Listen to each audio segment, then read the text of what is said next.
Live from Chatterbox Sports Studios, it's Off the Bench with Tom Brenneman.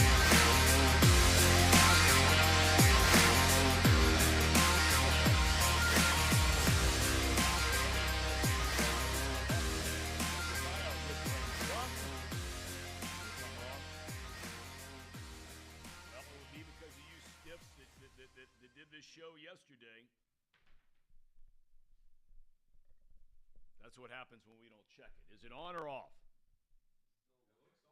Is it on? Are we there? Bueller? Bueller? Are we there? Are we there? Test, test. 1, 2, 3, 4. Probably should have looked into this before we started today. Are we there? Or not yet? Grab the other mic. All right. Boy, this is a resounding. The other mic is completely disconnected from everything. Does this work? People are saying it's underneath here, Tom. It's underneath there, right there. Oh my God! All right, let's try it again. Is it there? There you go. Run the open again. Run it again. Go. Run it. There we go. We're starting all over. It's supposed to be a big league operation. 1-0 on Brandon.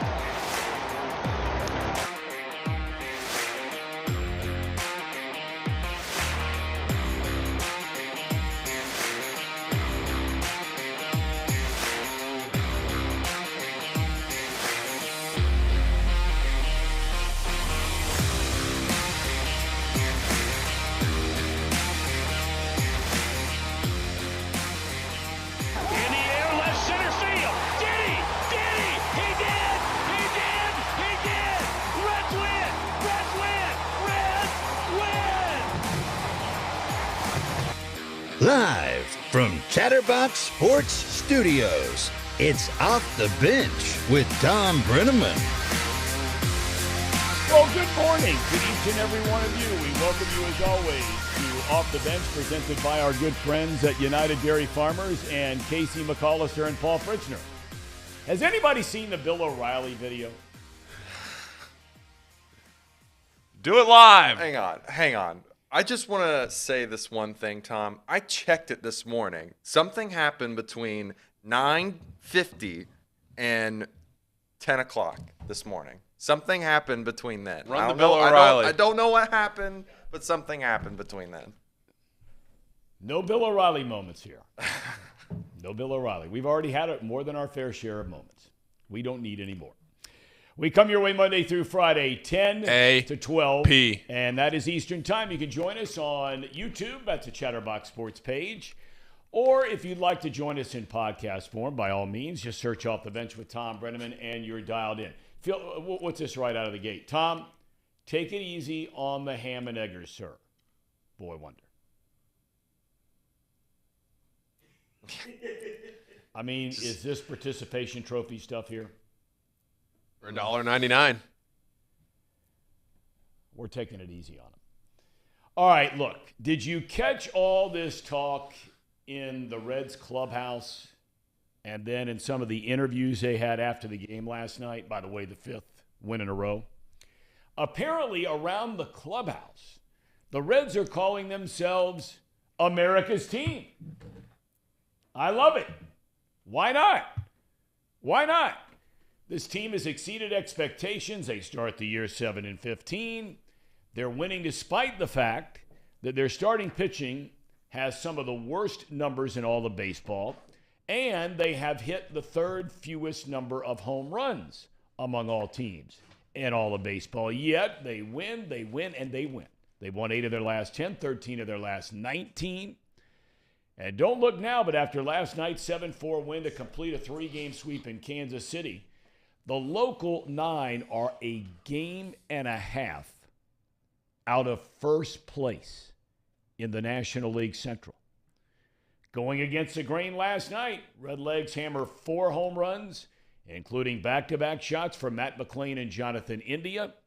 They got good starting pitching for a change. Ben Lively, he had to pitch around 4 errors on defense last night. Reds are 5-1 on this road trip against, let's face it, two dreadful teams. I mean, the Cardinals and the Royals are horrible. Now, that changes starting tomorrow night as the Reds go toe-to-toe with the defending world champion Houston Astros. Rookie sensation Andrew Abbott gets the ball in the series opener tomorrow night. Chris Welsh, television analyst, I think working on the radio this past series, but I'm sure back on TV, I would think, tomorrow night, will join us from Houston to talk about the red-hot Redlegs tomorrow. Tell you who's not hot: the Milwaukee Brewers and St. Louis Cardinals. The Brewers lost their 6th straight game yesterday, a 4-2 decision in Minnesota. And then there's St. Louis. What do you think they're saying right now in St. Louis? Remember, they started terrible. Then they started to play well. They came in here kind of riding high, right? They win 2 out of 3 or lose 2 out of 3 here. Trying to remember, I'm getting the series confused. I think they won 2 out of 3 here. And then the Reds beat the Dodgers after that before going on the road trip. Yeah, I mean, you're thinking, all right, they're going to get it together. Well, yesterday they led the Giants in the 9th inning with 2 outs, 5-3, and lost the game, 8-5 in 10 innings. Check out this note. The Cardinals are 27-42. It is the first time since 1997. Now, look, you might hate the Cardinals. I don't, whatever you want. But how mind-boggling is this? It's the first time since 1997 that the Cardinals have been 15 games under 500. Can you imagine that? 1997. How many of those years have we had around here? Right? Where you're 15 under before a blink of an eye. The Oakland A's, they're heading out of Dodge. The final hurdle was cleared yesterday when the Nevada State Legislature gave the final approval to public funding on a new stadium deal in Las Vegas. It's only a portion of public funding compared to what the ownership is going to spend. Groundbreaking on a new 30,000-seat retractable dome stadium is expected soon.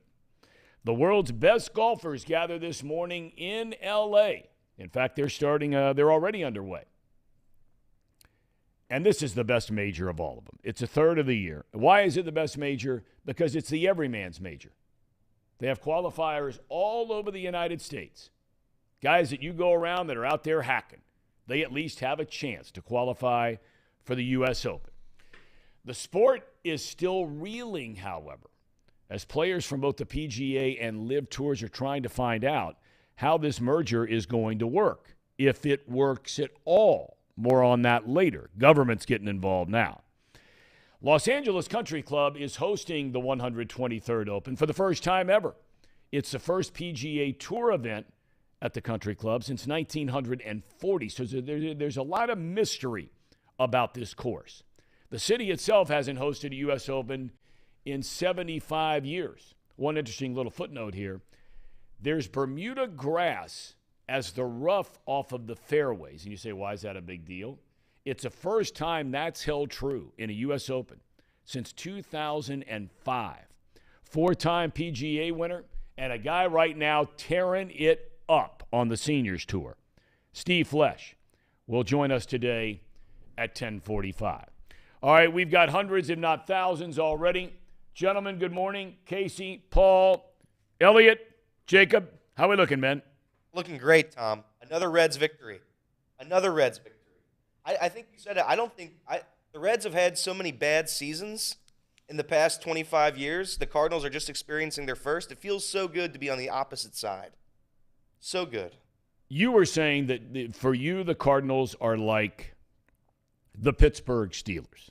Yeah, if I rank the teams I hate the most, I would put the Cardinals and Steelers right there in Tier 2, right below Michigan. And that's the big three.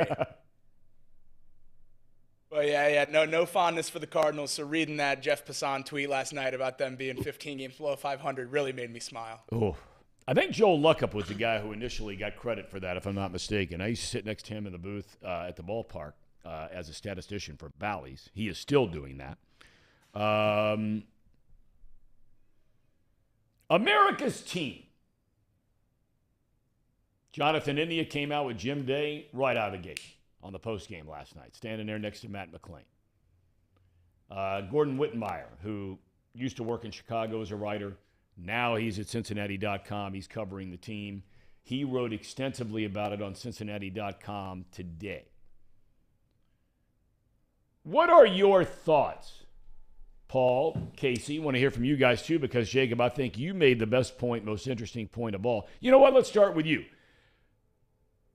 I was asking you what you thought about it this morning, and you said that if one of the other teams in the division, you said something along the lines that if the Cardinals were calling themselves all right, absolutely. Okay, come on, Jacob. Yeah, sorry. God almighty, between you and Casey and Paul. I wasn't sure. Good Lord, I take one day out of here and I come back and it's like Cheech and Chong movie around. We're getting back in the saddle. Wasn't sure what you were getting at there. But all right, go ahead. So, I love to see the Reds call themselves America's team. It's fun. But if the Brewers, the Pirates, or the Cardinals, teams I hate, were walking around calling themselves America's team after sweeping the worst team in baseball and being a game below 500, I would be tearing them apart on Twitter and on this show probably. So I'm going to hold off a little bit. It's fun, but let's at least get to 500 first.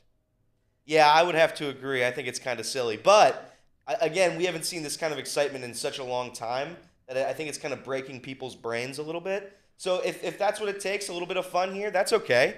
We'll be America's team for a bit. We just need to – we can't get swept by the Astros now.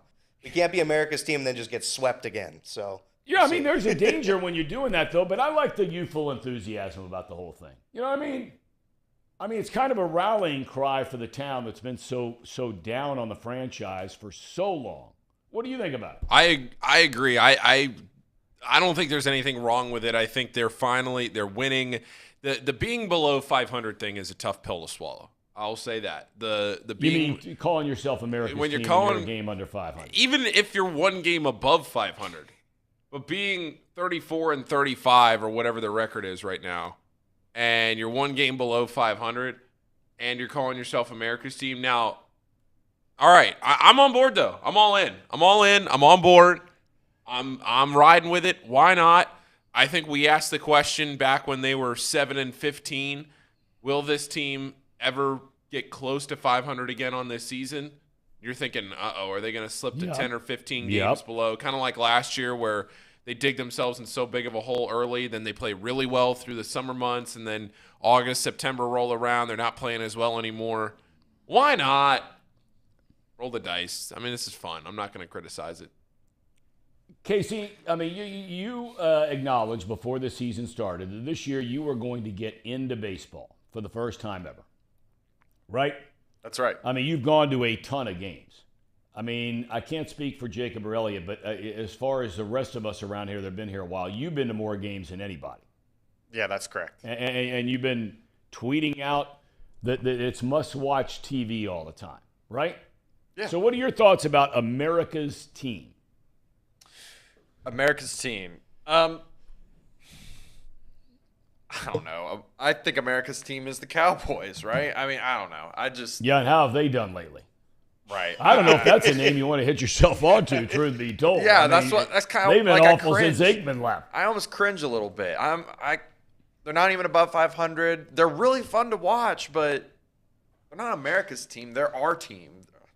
As cheesy as that sounds. They're no, I don't think that's team. cheesy at all. I like it. They're the Cincinnati's team, and I say we because I'm speaking generally to the fans, not the team itself. We, the fans, have had to sit through miserable years time and time again, and now we are reaping the benefits of them having somewhat good management and having good talent come up through their farm system. Yeah. So, I mean, it's Cincinnati's team. It's not America's team. It's Cincinnati's team. Well, the thinking behind the whole thing, America's team, is, I mean, we knew the expectations were very low going into the year. Then, like you pointed out, Paul, I mean, you start the year 7-15, right? And now all of a sudden you start getting these young guys, McClain, Steer's been just solid all year long. And we know about De La Cruz, which, by the way, Baseball America released its list of top 100 prospects. And that's all teams in baseball. The Reds have 7 of the top 100. Now, they include De La Cruz and McLean in this list because they are newcomers to the major leagues. Nonetheless, 7 out of the top 100. Now, I will say that I don't put a ton of stock into that list every year because I can recall many years working inside the sport for different teams where, say, your team only had 3. And then within a year and a half, you got like 5, 6, 7 guys that are bona fide studs, and they weren't on that list. So, look, it's an imperfect science. Nobody expects Baseball America to be able to nail every one of these in order. I was surprised Encarnacion Strand was ranked in the 90s. It's hard to imagine that there could be 10 guys that you would look at as a big-time prospect right now in the minor leagues. And I'm going to take De La Cruz and McLean out because they're in the big leagues. But what this guy's doing down there, how's he in the 90s? That's what I mean. That's what I'm talking about. I mean, at the end of the day, if you're ranked 90th or 3rd, what the hell is the difference, right? You're still just a prospect on somebody's list. But the Reds start the year. Nick chimes in. I'm assuming this is right. 7-14, 27-21 since. No one in the division has been nearly that good. But now all of a sudden, fellas, let's start on a couple of topics here. Anybody in this rotation you'd rather have getting the ball in game 1 than Andrew Abbott tomorrow night in Houston? Not right. I'd rather have him than Hunter Green tomorrow night. And not right this second. Not the way he's going. He hasn't allowed to run yet. So Yep. Why not throw him out there? I mean, Hunter, of the guys that are in the rotation, which, by the way, I don't know if you saw the update on Nick Lodolo. Now they push it back to the beginning we of talked August. about this before. Yeah, this exactly was a what you time meant. game from the very beginning. Yeah. I mean, I'm not patting myself on the back because I'm wrong a lot more than right. But I mean, and it's going to be longer still. I mean, I hope and pray for the kid. I want to see him get back. But this is going to be a long You game. think it's season ending? I would not be surprised. I don't want to say that for sure. But, I mean, the way it's looking, because here's the thing that people a lot of times forget, and it's easy to forget, about injuries like this, is it's really 2 injuries in one, okay? Or 2, quote-unquote, rehabs in one. Let's put it, that's more accurate. You've got a rehab from this stress situation he has in his shin. So that's number 1. The last time the Reds were in town, like Charlie Goldsmith was with us. I mean, Lodolo's still in one of those scooters. You know, you'll see people who have some kind of Achilles tendon or whatever it might be, and all of a sudden they've got one knee down on this scooter and they're cruising around. You know what I'm talking about, right? I've been in it many times. So you got to come back from that. But then for him, because he's a pitcher, he's going to have to go out and start building up innings. This is really a longer recovery just from an arm strength standpoint than going into spring training and trying to build up innings. Because, I mean, look, they've got him doing exercises. He can do things with his shoulder and his arms and all this kind of to keep it strong. But it's an entirely different thing to now start throwing, 1 inning, 2 innings, 4 innings, 5 innings. And when you're going every 5th day, once you go out on your rehab assignment, you're not going to bring him back up here until he has a solid 5, 6, 7, 8 starts minimum under his belt. Well, do the math. Let's say it's 5, and that's a low end. 5 multiplied by 6 if you include days off. There's a month alone where he has to build up arm strength to get back into the major league rotation. So if that's a month, we're sitting in the middle of June, so no doubt move that to the middle of July. And I don't know how long this thing with his leg is going to take. There's no way you're looking at, no chance you're looking at Lodolo before August 1st. None. I think it's a stretch for September 1st. But look, I don't want to sit here and harp on the stuff that I mean, the guy's not here and they're still winning games. But this is where now the rubber does meet the road. because, we've talked about expectations can be very, very dangerous. Good and bad. Think of what our expectations are for the Bengals as an example. They are off the charts, here to the moon, right? Okay, well, what happens if we don't think that'll happen, but now all of a sudden, these expectations with the Reds, which, let's face it, it was below an unfinished basement. And now all of a sudden, put a little carpet down there in the basement. Now all of a sudden, you do a little drywall down there in the basement, cover up those concrete walls, right? Now all of a sudden, you're adding some nice pictures and a little bit of furniture down there. Right now, here we go. We're moving up. What happens now? Let's be honest. Elly, you're a fan. I want to hear from all you guys. Where they are now, game under 500, we all agree you're not going anywhere, period, until you get over 500. Okay? But they could be a 500 team by tomorrow night at 11 o'clock because they're off today. What do you expect now? Yeah, I expect the Reds to keep rolling a little bit. I do think they're good. You look around the National League, there's not that many great teams. I think there's 5 teams total right now with a positive run differential. That's it. Just 5 out of the, 15 teams. So I think the Reds do have a chance. I think the schedule gets tough. Reed alluded to it yesterday. There's a lot of games against really good teams coming up. You have to just try to play 500 ball the rest of the way. If we can play 500 ball, it's going to give us the chance. It's going to give us the opportunity. The door will stay open. Do I think it'll happen? I don't know. Astros on the road, that's going to be tough. Paul said it yesterday. We have 6 games with the Brewers, 3 before the All-Star break, 3 right after the All-Star break. There's a couple giant series from now until then that we just have to keep playing 500. Keep our heads above water. Don't get in any ruts. Don't get any skids. Don't go on any 3-game losing streaks. I do think the Reds can make the postseason. They can win this division. The division's a disgrace, respectfully. And I think there is hope. Just keep your head above water. Respectfully, you mean no respect. That's correct. Whenever I say respect, I mean no respect. But I'm going to say respect so people think I'm respectful. What are your expectations, Paul, now? They've changed. They've had to change. I will be completely honest with you, Tom. I don't expect them to win the division necessarily because they are, I think, still a ways away as far as the pitching is concerned. But my expectations for this team have changed. It's hard for me to say that I expect them to make the playoffs because that makes it sound like I'm disappointed if they don't make the playoffs. Let me throw this question at you, though. We're 69 games into the season. Is this season already a success? I think so.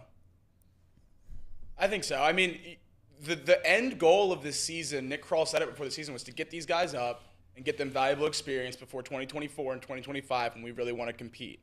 We've now done that in June. We're 2 weeks into June, and these guys are already getting experience. They're going to have 100 games under their belt. And we were thinking, hopefully, they were going to get 50 or 60. I don't know. I think there's a hard way to spend this season. Even if we do miss the playoffs, like Paul said, you don't expect this team to win the division. I really want this team. I want to be watching game 155 with some meaning. The last couple of years, I've been watching game 90 with just praying for my over 62 wins bet. Just being in the playoff hunt with a couple weeks left is my expectations for this team. Could it be a failure of a season at any point? If the Reds, with all the hype that's here right now, with all the excitement, with how well we've been playing, could this season still end up as a failure if we go on just a disgraceful run? If we lose, I don't know, 15-20. Well, that's if we start just absolutely tanking, do we lose the success of the season? See, here's where I think, though, you have to, when you ask that question, is that the first thing we're all going to look at will be wins and losses. And that's what it should be, because at the end of the day, that's all that matters. But if you're asking, is it a failure? Or could it be? okay? There are certain things that whether they win the division or not, I think will, for the fans out there, for the hope of 2024, there are a number of individual players where, or areas of a team, where it's really going to determine the answer to that question. I mean, just go start with the starting pitching. What if Abbott is like he's been? And I don't mean not allowing a run, but what if he is the real deal over the back half, last 100 games of this year, pitching every 5 days? What if Hunter Green looks like the guy you thought he would be? He's been good his last 3 starts. Got backed up to 1 start, but looked good. 3 starts in a row, looked really good. How they look at Lively, how they look at Williamson, how they look at Weaver, I don't know. So if Green were to finish the season strong, okay, check. You feel good about it, right? If Abbott pitches well, check. Feeling really good moving forward. If Ashcraft comes back and gets on track, check. Okay, now you start going position players. Oh, no, let me back up a minute. Bullpen. Now, here's the one where right now they have pitched the 3rd most innings in all of Major League Baseball because the starting rotation has been so bad. I think the starting rotation has the 3rd or 4th worst ERA in Major League Baseball. The bullpen has been unbelievable. Unbelievable. They got guys down there, and this is something that people used to say to me all the time when I was in my broadcasting career, is you have to be very, very careful of judging what a guy is going to do next year if he's coming off a career year. Now, for some of these guys, it's their rookie year or their second year. But let's use Buck Farmer as an example. Buck Farmer's having a hell of a year, right? He is having a hell of a year. I know he gave up the home run the other night, but I mean, this guy's ERA is, 2.3? He's had a hell of a year. Well, you look at a guy like him and say he keeps pitching like this the rest of the way, and you know he's going to be in your bullpen next year. Can you count on it? Or what if the wheels just completely fall off this bullpen, right? Which means you're going to start losing some games. Well, then all of a sudden, a lot of that hope starts to get diminished. So, Paul, in a very long-winded answer, right? De La Cruz and McLean have set the world on fire. What if they're just okay the rest of the way? I want to know by the end of the year, while you're competing, we're going to learn about McLean and De La Cruz because they're going to play every day. Steer's going to play every day, okay? Now, all of a sudden, they're faced with Senzel, Myers. All of these guys are due to come off. Votto is swinging the bat very, very well. Is that going to stunt the potential promotion, playing time, et cetera, et cetera, et cetera, for a lot of these guys that you want an answer on by the end of the year, right? Yeah. So I think that there are so many ways to look at how you're going to judge it besides just wins and losses before the season is over. Is any or all of that or none of that make sense? I think it makes sense. And I think that's what I go back to where I say, okay, on the 69th game of the season, which is where the Reds just finished last night, the Reds now sit a game below 500. You've called up the number 1 prospect in baseball. You have potentially 2 Rookie of the Year candidates, depending on how Elly adjusts to Major League pitching. 3, yeah. Spencer Steer, Matt McLean, right. Elly De La Cruz. Andrew Abbott, 4. Yes, exactly right. It's happened before where guys have come up right around the middle of the year and they've been the Rookie of the Year. That stuff has happened. Or a Cy Young winner coming over from somebody else. So you have at least 3, no matter how you spin it. And you say to yourself, okay, 1 game below 500, a lot of positive fan momentum, a lot of things going your way, and a division that's terrible. Really, really bad. Yep. I don't want to be a prisoner of the moment and then sit here on August 15th like we were talking about yesterday.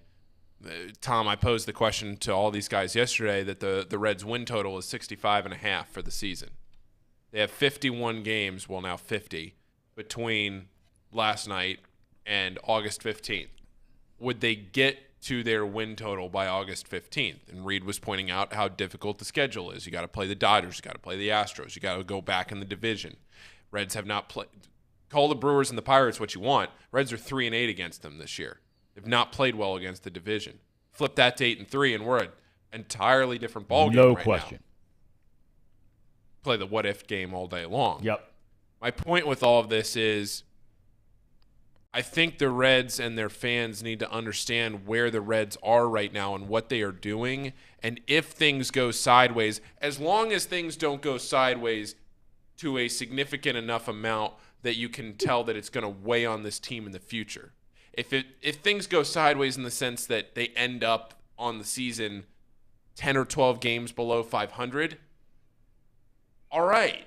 Like, that means they didn't play great from here on out, but they also have a very tough schedule. They're not beating the Royals. They're not beating these teams. Now, they did just take 2 out of 3 from the Dodgers. So, as bad as the pitching is, as bad as a lot of this seems like on paper, they're just finding ways to win games. Yeah, there's no doubt. And so to then go back and say that this season would be a failure to do a revisionist look at this at the end of the season, depending on how it shakes out, I think there is a very, very good case to be made that 70 games into the season, 2023 is already a success. Unless they end up 25 games below 500. I mean, really tank the rest of the way. But I just don't see that happening with this club. I just don't. I don't either. And I got to tell you, I mean, Social Elites is a newcomer, I think, to the chat. He or she says, you went from hoping to win 66 games to now saying they should be 500 and potentially get in the playoffs. Yes, that's exactly right. That's exactly right.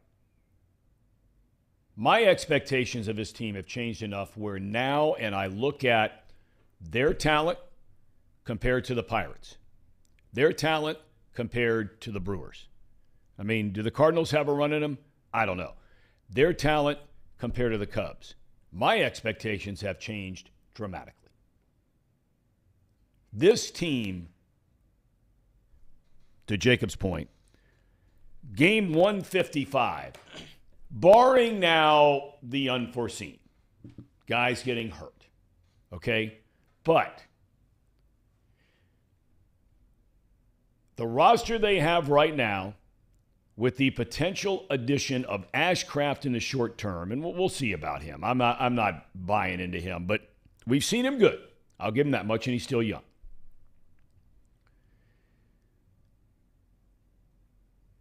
My expectation of this team now is getting in the playoffs. This division stinks. I mean, it would be no different if you're playing in the American League Central. Put the Reds in that division for a minute, and that division's worse than the National League Central. I mean, would you put the Reds up against Cleveland? Against Minnesota? We've already seen the White Sox. And the Royals? Okay, now, we're not talking about going and playing in the National League West here, where Arizona is the single biggest story in Major League Baseball. I mean, they're playing in a division where everybody and his brother is spending $200 million on a team payroll, $150 million or more, right? And the Diamondbacks are blowing the doors off everybody. Now, will it last? I don't know. But they're as young, if not younger, than the Reds are, especially in the rotation. Now, you talk about young pitchers that are pitching now. Go look at the numbers in Arizona, what they're doing. But anyway, and you're not talking about playing in the American League East here, where Tampa Bay is Tampa Bay. Yankees are the Yankees. Baltimore, right? I mean, even Toronto, you want to go play them in a 3-game series somewhere and, expect to win 2 out of 3? So when I look at what you're contending against, even though they've decreased the number of games you play against your division rivals, and Paul, you point out, they have not played well against their division rivals, at least the Pirates and the Brewers. But it's only 11 games, and so sample size is what it is. I look at this team now and I say to myself, I think it is starting today as we sit here in the middle of June. I think it would be a disappointment if the Reds don't make the playoffs. Wow. I do. They have better talent.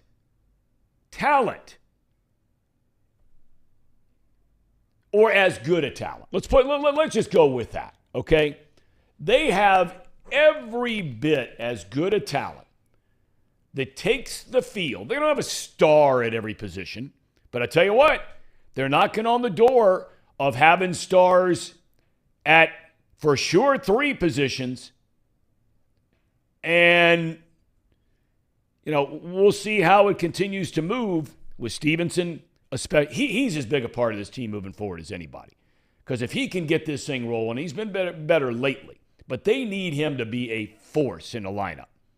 You don't have to hit home runs. Take the doubles. Take the base hit going the other way to drive in a run. He doesn't hit the ball in the seats.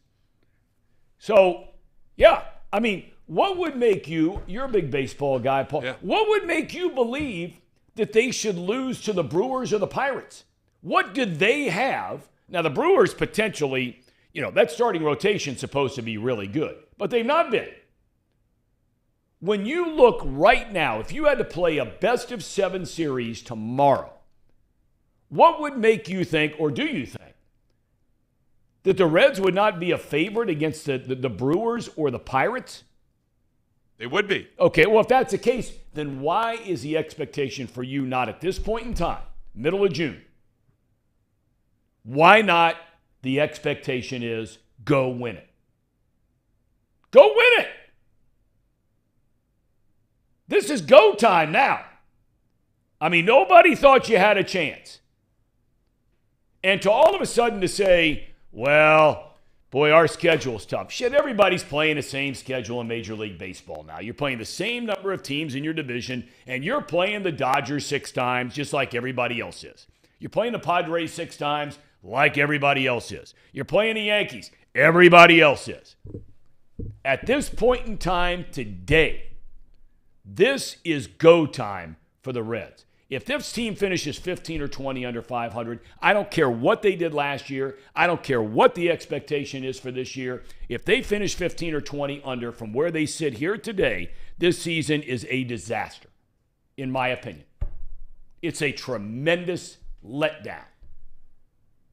Put the best players on the field and go play. And right now, from a talent standpoint, in my humble opinion, or not so humble opinion, the Reds have the best talent of the teams they're competing against directly in their division.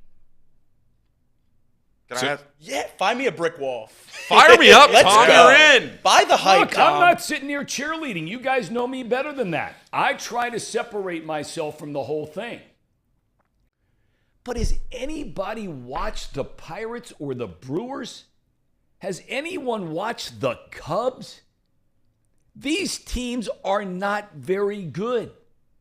They're just not. Can I ask you a question then, Of Tom? course. And we want to take a break before we get to Steve Flesch. Because if that is how you feel now, because you weren't feeling that way a couple days ago. No, it wasn't a couple of days ago. Well, a week ago. No, a week and a half ago. And I think that was fair. De La Cruz was not here. They were not playing well. They were losing to teams. They got embarrassed by a couple of teams. Everything can change on a dime right now. I agree with that. I'm just asking now, what are you doing at the deadline then? There's a lot of still conversations about India being traded. Are you trying to find a starting pitcher? Because if the disappointment now is going to be that we don't make it to the playoffs, we don't win the NL Central, shouldn't we be doing everything we can to win that? Well, I think what you need to do is you need to see, look, and they've got a little more than a month to see where they are. Okay. They've got a little more than a month. If the wheels fall off, you got to give serious consideration to, and look, Nick Kroll is, if you just even look at the guys in the minor leagues, some of the deals he's made where the Reds traditionally have not been great at those kinds of deals. If the wheels fall off and they're 8, 9 back, 3rd or 4th in division, by the time you get to the end of July, I'd start wheeling and dealing. India, gone. Alexis Diaz, gone for me. Because you can find somebody to close. You'll find somebody to close.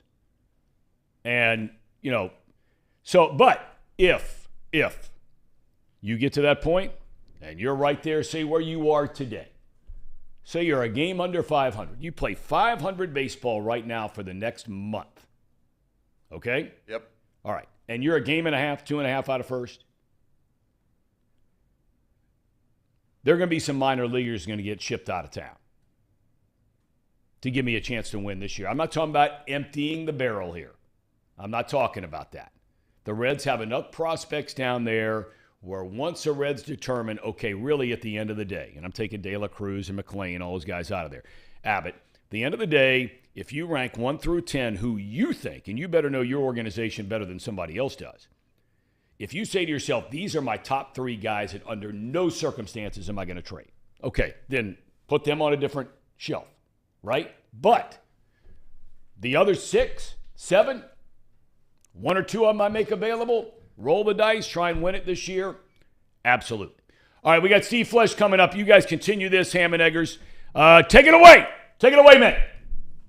It's that time of the show, the Ham and Eggers. These guys are great. Trust me, I would know. I introduce all the best segments.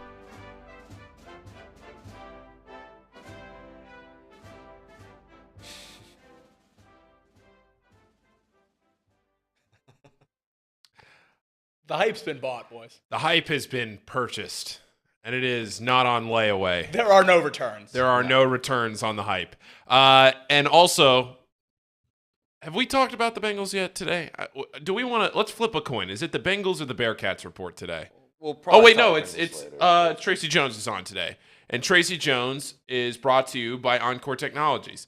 Encore Technologies provides IT solutions for a data-centered world with a suite of services from mobile computing to desktop to data center, supporting both centralized and work-from-home computing models to improve efficiency and Productivity. That's right, Casey.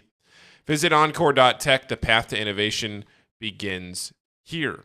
Also, there is Pawnee Water. Let me pull it up. Pawnee Water. Pawnee Water. Pawnee Water. Pawnee Water. Drink Pawnee Water. It uses natural limestone filtration, unlike the artificial processing that many other brands use. The result is a healthy alkaline water that is also the best tasting water in the world. Visit their website at pawneewater.com. That is PAHHNI water.com, PAHHNI water.com to see where you can buy it in stores. And also tonight is Thursday night, which means it's a River's Edge concert series night. They are the official presenting water of the River's Edge concert series. I think tonight's the Led Zeppelin cover band. Go out there, listen to Led Zeppelin, and drink your Pawnee Water. We also have a little bit of breaking news. If you were listening to Chatterbox Reds last night, Very exciting. at the very end of the show, Nick and Trace were talking about potentially getting together, getting the Chatterbox crew, getting all of us that are watching the show, the Chatterbox Reds crew, off the bench crew, all of us, going out to a Reds game. Well, that has been secured. July 17th. It's a Monday night against the San Francisco Giants. Let me double check that and make sure. July 17th. It's the game they were talking about last night. It is a Monday night. July 17th. It is a group outing at the Cincinnati Reds. This is just a save the date. There will be more details later. Trace did put together. It's at the what do you call it? The riverboat deck out there in center field. So we're going to need a lot of you there.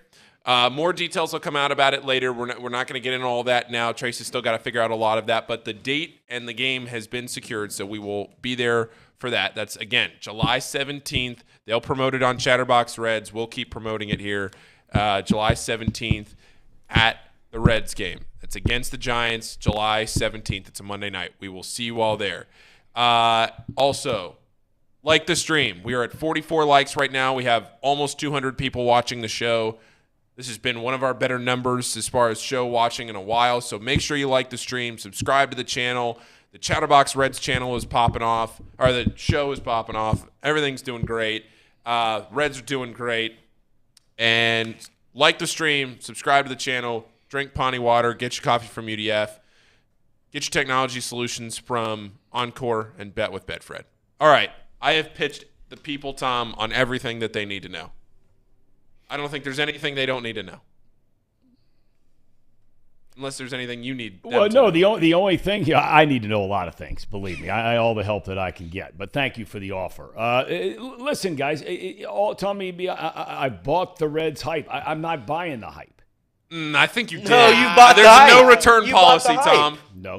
No. You're in. No. What I'm saying is, my observation is talent-wise,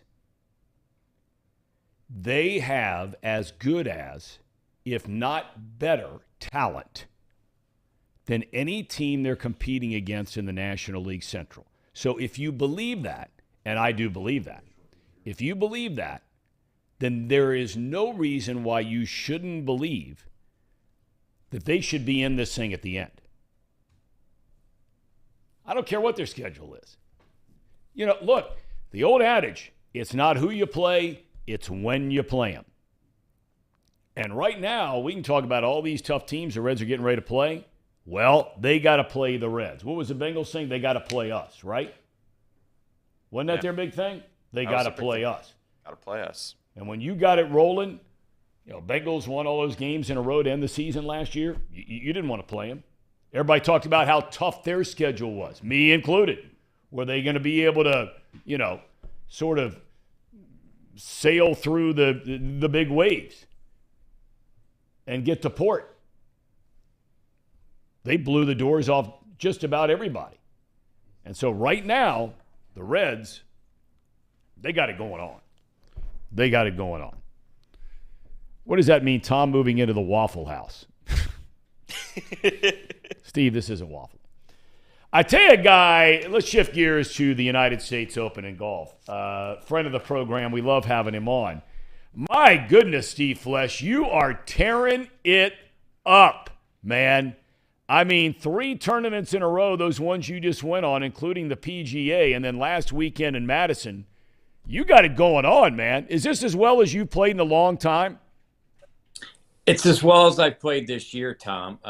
Thanks for having me on again, first of all. But it's fun. You know, when you get to putting well, like we talked about last week, it makes the rest of the game easier. I've been hitting it pretty well, but, you know, that Stricker guy, if we can get rid of him, everybody will be a lot better off on our tour. But, man, you know, he should be playing the PGA Tour still, like I said. But we're happy to have him.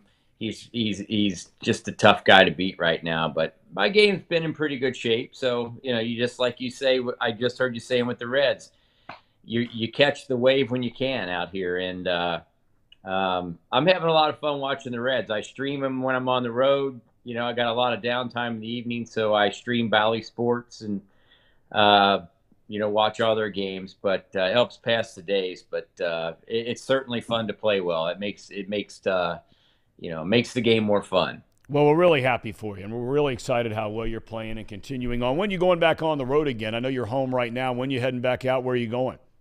Go back out to the Dick's Sporting Goods Open next week up in New York. It's in a little town called Endicott, where we used to play years ago, the BC Open, it was called, one of the first events, the old BC comic strip. Remember that in the paper, Broome County.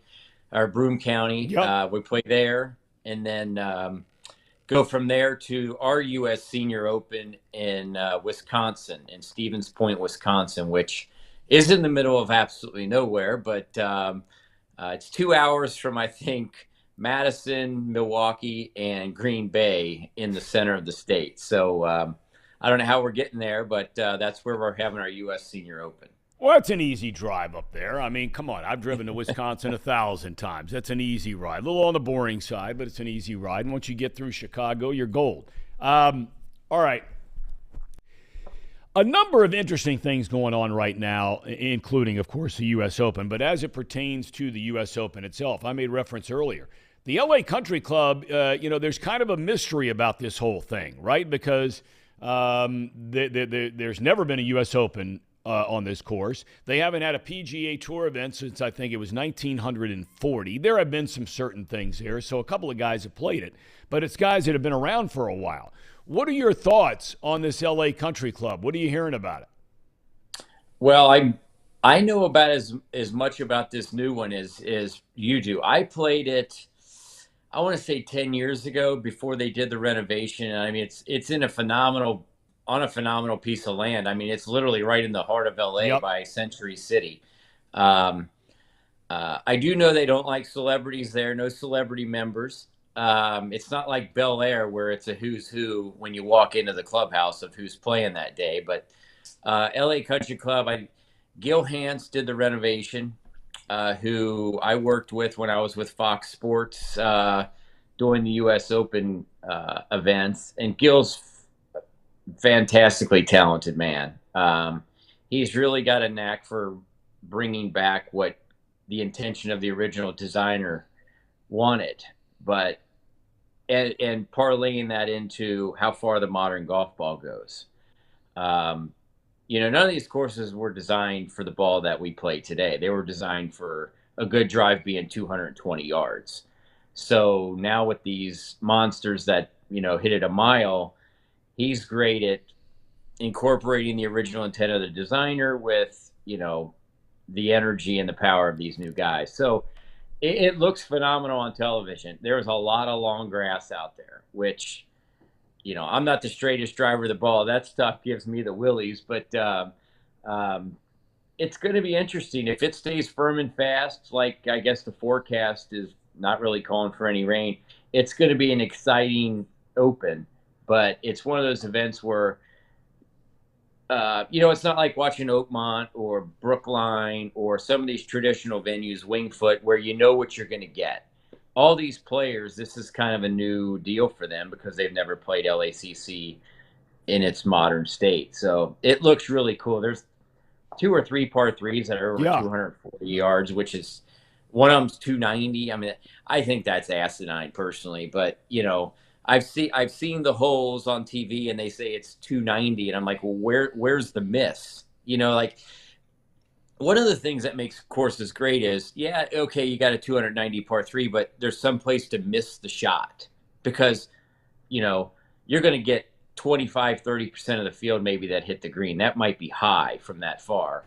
Not only because of direction, but getting the right, these guys are hitting 3 woods and 5 woods 290.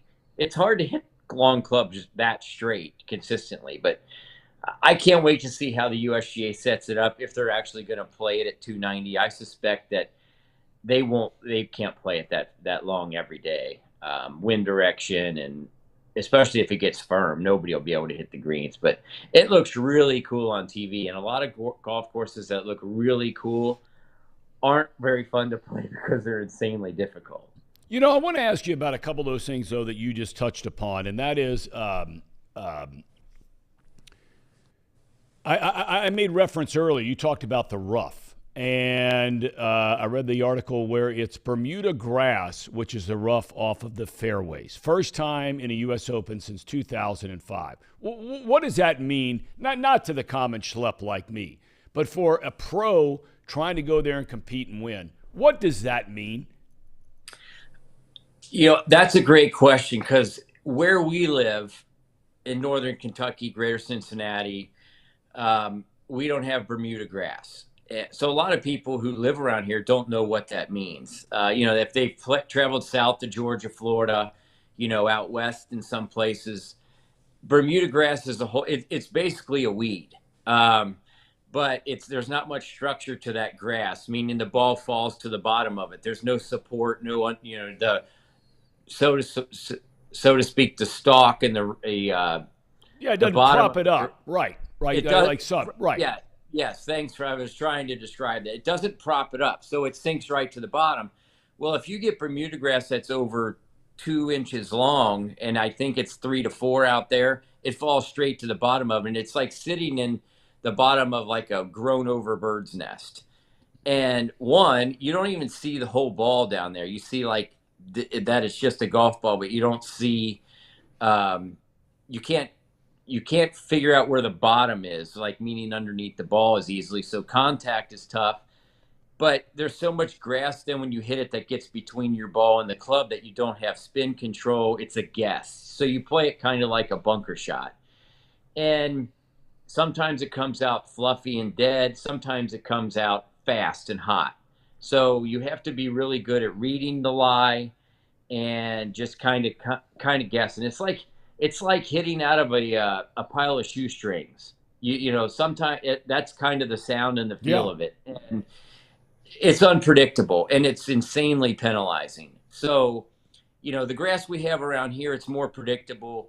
The bluegrass, what have you, or bent grass that we play in, the ball, there's way more structure to it. The ball doesn't sink straight to the bottom of it, and it's clumpy more than it is like that bird's nest feel. So it's just a tough animal, and they have that off the fairways, which is, you're going to see a lot of guys when they miss fairways hit shots, and if they have the tracer on it, they look like they just go out and nosedive because there's no spin on the ball. It's so unpredictable, and then it turns into what happens to the ball on the ground. And I guess at LACC, with it firm and fast the way it is, it'll just run all over the place. So it's going to have a vibe of links golf that you see in the British Open, as well as forced carries where you bunkers in front where you got to land the ball on the green and have it stop. So I think it's going to be great viewing. I think it's going to be stressful for the guys playing it. You know, I can't remember what the tournament was recently. And, I mean, look, Scheffler, the guy's just unbelievable. And you pointed out, talking about how well you have to putt it in these tournaments week in and week out and how that can save you. And there was an article written yesterday where Tiger Woods commenting about Scheffler, you know, he never lets a 71 turn into a 75. He doesn't let a 72 turn into a 78, right? Which once that happens, you're done, especially in a major. But, you know, I can't remember the tournament recently, and they had a shot of Scheffler out on the putting green, practice putting green, and I mean, he is going off on something. And I don't know if it was somebody on something with himself about his putting. You've got a grin on your face. You've obviously been in his shoes before. What's going on there? For those of us that are sitting there watching it, he wouldn't talk about it once he was asked about it, nor should he. But what's going on there? Well, knowing Scotty, I've only met him once personally, but knowing the type of guy that I believe he is, he grew up across the street from my friend Harrison Frazier, who plays on our tour now, and he was one of my best buddies playing the PGA Tour. He plays the Champions Tour now, but he knows Scotty. Scotty was like that young kid on the putting green when Harrison was playing, who was like, that kid's good. Like, and he said he's always been the guy who putted fantastic and hold out with wedges from bunkers and chips in. You know, he's just got one of those fantastic short games. So Scotty putting poorly is relative. He's usually better than everyone, but lately, as you said, his strokes gained, ball striking stats have been off the charts good. That's why he doesn't turn the 71 into a 75 or 8, because he's hitting it so well. But normally, as good as he putts, he would shoot 64. So when he's on the putting green frustrated, I think it was at Augusta that you might have been talking about. Yeah, I think you're right. Yep. That putting green right next to the practice range, and he's frustrated by either one or two things: that his setup feels bad and it just feels like too contrived or uncomfortable, or he's just not starting the ball on line, or his speed's bad, which is a combination of the two. But a guy like that doesn't like to have thoughts, because when you're naturally that good a putter, you probably aren't thinking a whole lot about your stroke. You are literally just focusing on, like a free throw shooter, you're focusing on the rim. He's focusing on the line or the hole, getting the ball started on line. He's not thinking about technique. Brad Faxon, Ben Crenshaw, guys who are that great at putters aren't mechanical guys. They're feel guys. So Scotty is probably caught in between, I got to figure this out, but I don't want to have to think about it when I'm over it. And that's the frustration, because what makes him a great putter is that he just uses his eyes and his feel to just get the ball rolling.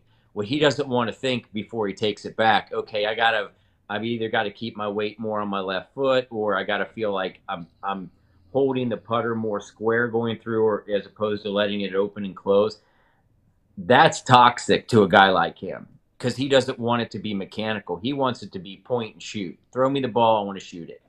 And the thing I don't like is, and this is part of the media, that's all the media is asking him right now. What's wrong with your putting? What's wrong with your putting? So now I don't care how good or how mentally strong you are, you know, it's like asking a guy what's wrong with your shot in basketball. It's hard to put that out of your head. Now he's like, well, everybody knows I'm not putting well, so he's thinking about it. Versus before, he probably was the only one who noticed or felt that he wasn't putting well. So now it's become more, everybody on Golf Channel I watch it. What's wrong with Scotty Scheffler's putting? I'm like, oh my God, give the guy a break.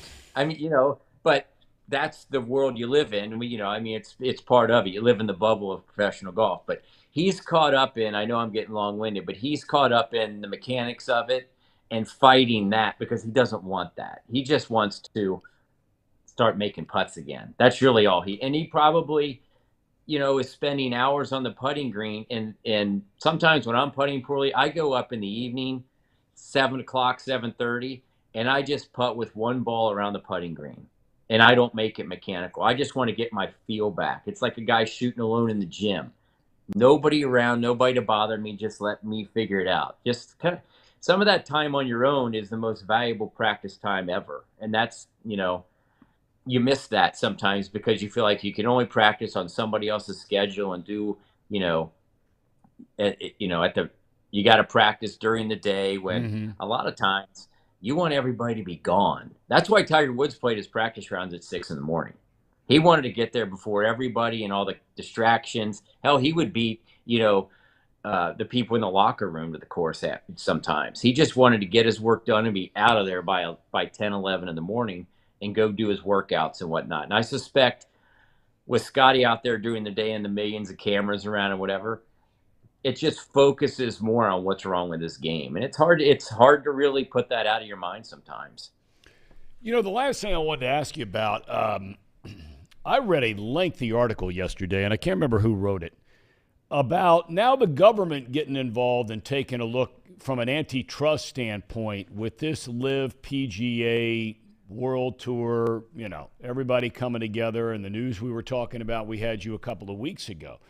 There are a lot of people, according to this article, that very much believe and said they had sources inside that the PGA Tour financially was facing some big trouble. And they took the Saudi money because of those challenges. Now, all of a sudden, there are many that believe that Congress is going to step in because they've already asked, hey, we're going to take a look at this. And they're saying, many believe they're going to say not so fast. And there are already players on the Live Tour that are commenting saying, hey, look, I don't know what's going to happen, but Liv's going to come out the winner on this deal. What are you hearing about all this?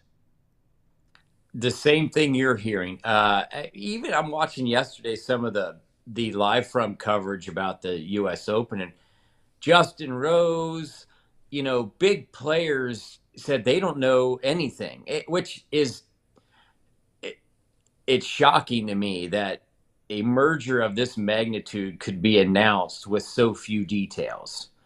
The guys who had Live offers on the table, now they say they're going to get reparations basically for refusing and staying loyal. I'm like, well, where's that money coming from? Now I just read an article today that says that Live is set aside like a reparations fund for those guys they've offered. That I'm like, this is so messy, Tom, that the commissioner of the PGA Tour had a medical condition yesterday where now he stepped. I mean, I can't imagine the stress that he's under trying to get this to work out right. But,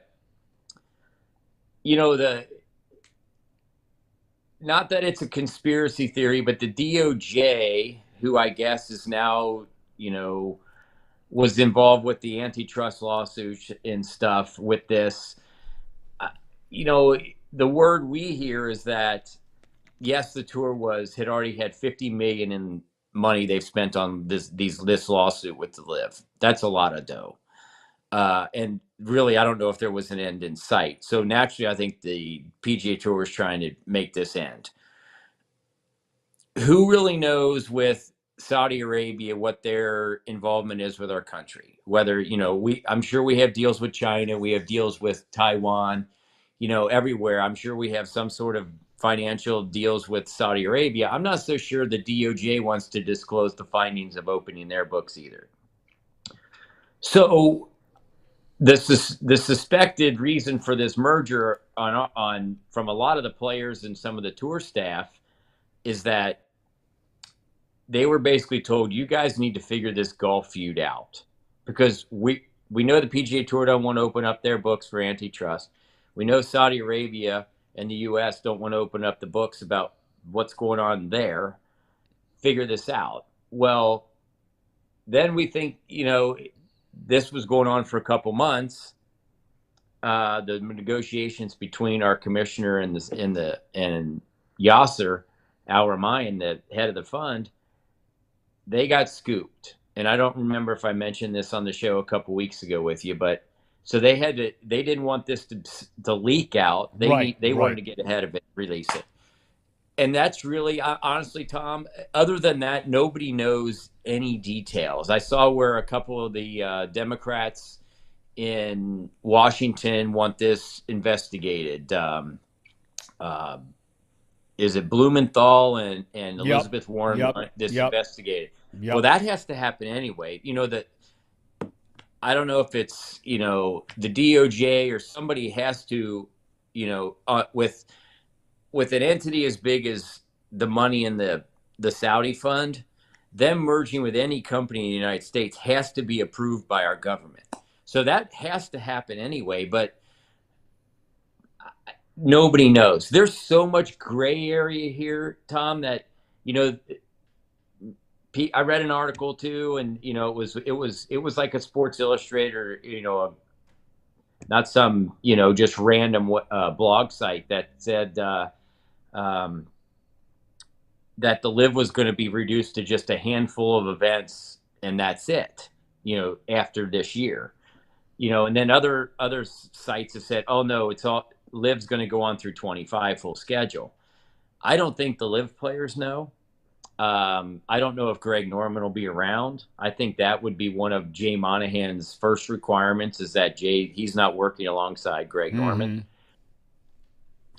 I know I've touched on a lot of subjects of it here, but I think what you can notice is that nobody really knows. I don't, until they figure out all the details, I don't think anybody's really going to know, because it was announced with basically, we're going to have a merger and we'll figure out the details later. Well, when you're dealing with the PGA Tour and the Saudi fund, it's like, how do you not know any details to emerge? So there's so much speculation about just how it all went down and how you could announce it with nobody having a clue, that I don't think they know. They know what really the end game is. Other than, to touch on your point, I think the PGA Tour didn't want to keep wasting money throwing down this black hole of lawsuits.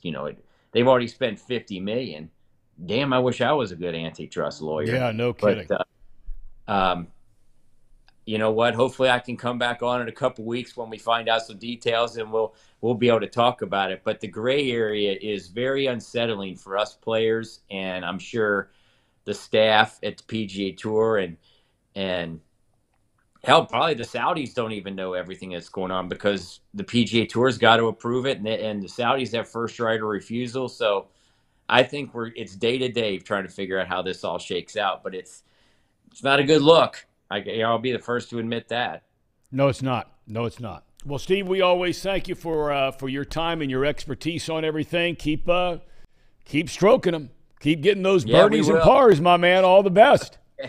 All good. Hey, thanks, Tom. I appreciate it. Great seeing you again. You too. Steve Flesch, kind enough to join us. Always great having him and his expertise. And I just stumbled on yesterday. I had not heard about any of this stuff with antitrust and so forth, and I was listening to a radio talk show, national show yesterday, and this was a political talk show. It wasn't a sports talk show, and so the person was quite informed with ongoings in Congress and so forth, and was making reference to Congress stepping in when American Airlines wanted to merge with JetBlue. And went into all this kind of thing, and of course they decided they weren't going to let that happen. And what now with Live and the PGA, and I got to thinking, wow, I didn't know any of this stuff was going on. So I went back and dug around a couple of articles. Man, I mean, this thing is a mess. And Steve just said it. I mean, I'm not so sure. I know one thing.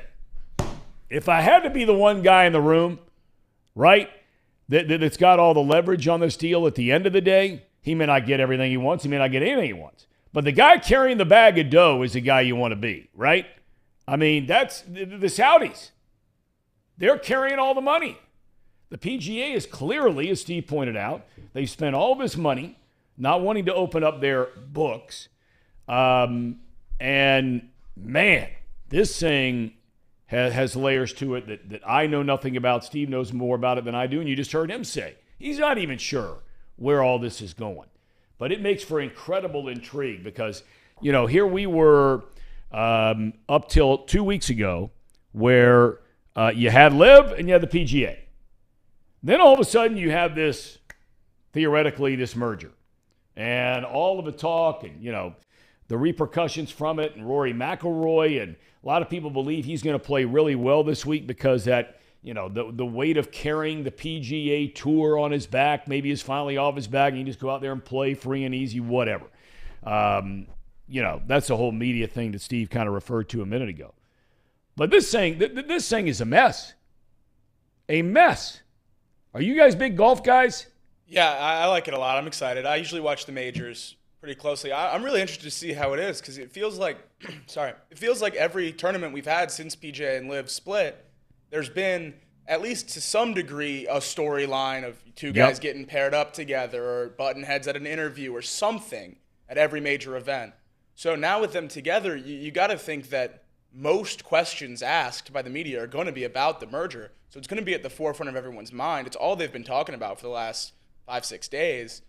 I think there's going to be something that happens. I don't know what that looks like, whether it's a shouting match or whatever it might be, but something's going to happen between ex-LIV guys, PGA guys, whatever this weekend. I just don't know what it's going to be. Any thoughts from you guys about all this? Anybody? Nothing that anybody hasn't already contributed. Uh-oh. Is my mic off? No. Oh. Anything that anybody hasn't already contributed, I would say. I think it's I don't know. This is a major time will tell situation. Yeah. Any predictions for the Open since it's officially underway as we sit here right now? You going to look at the leaderboard first? See if somebody's like 5 under after 4? Let's go back to the well on Brooks. Why not?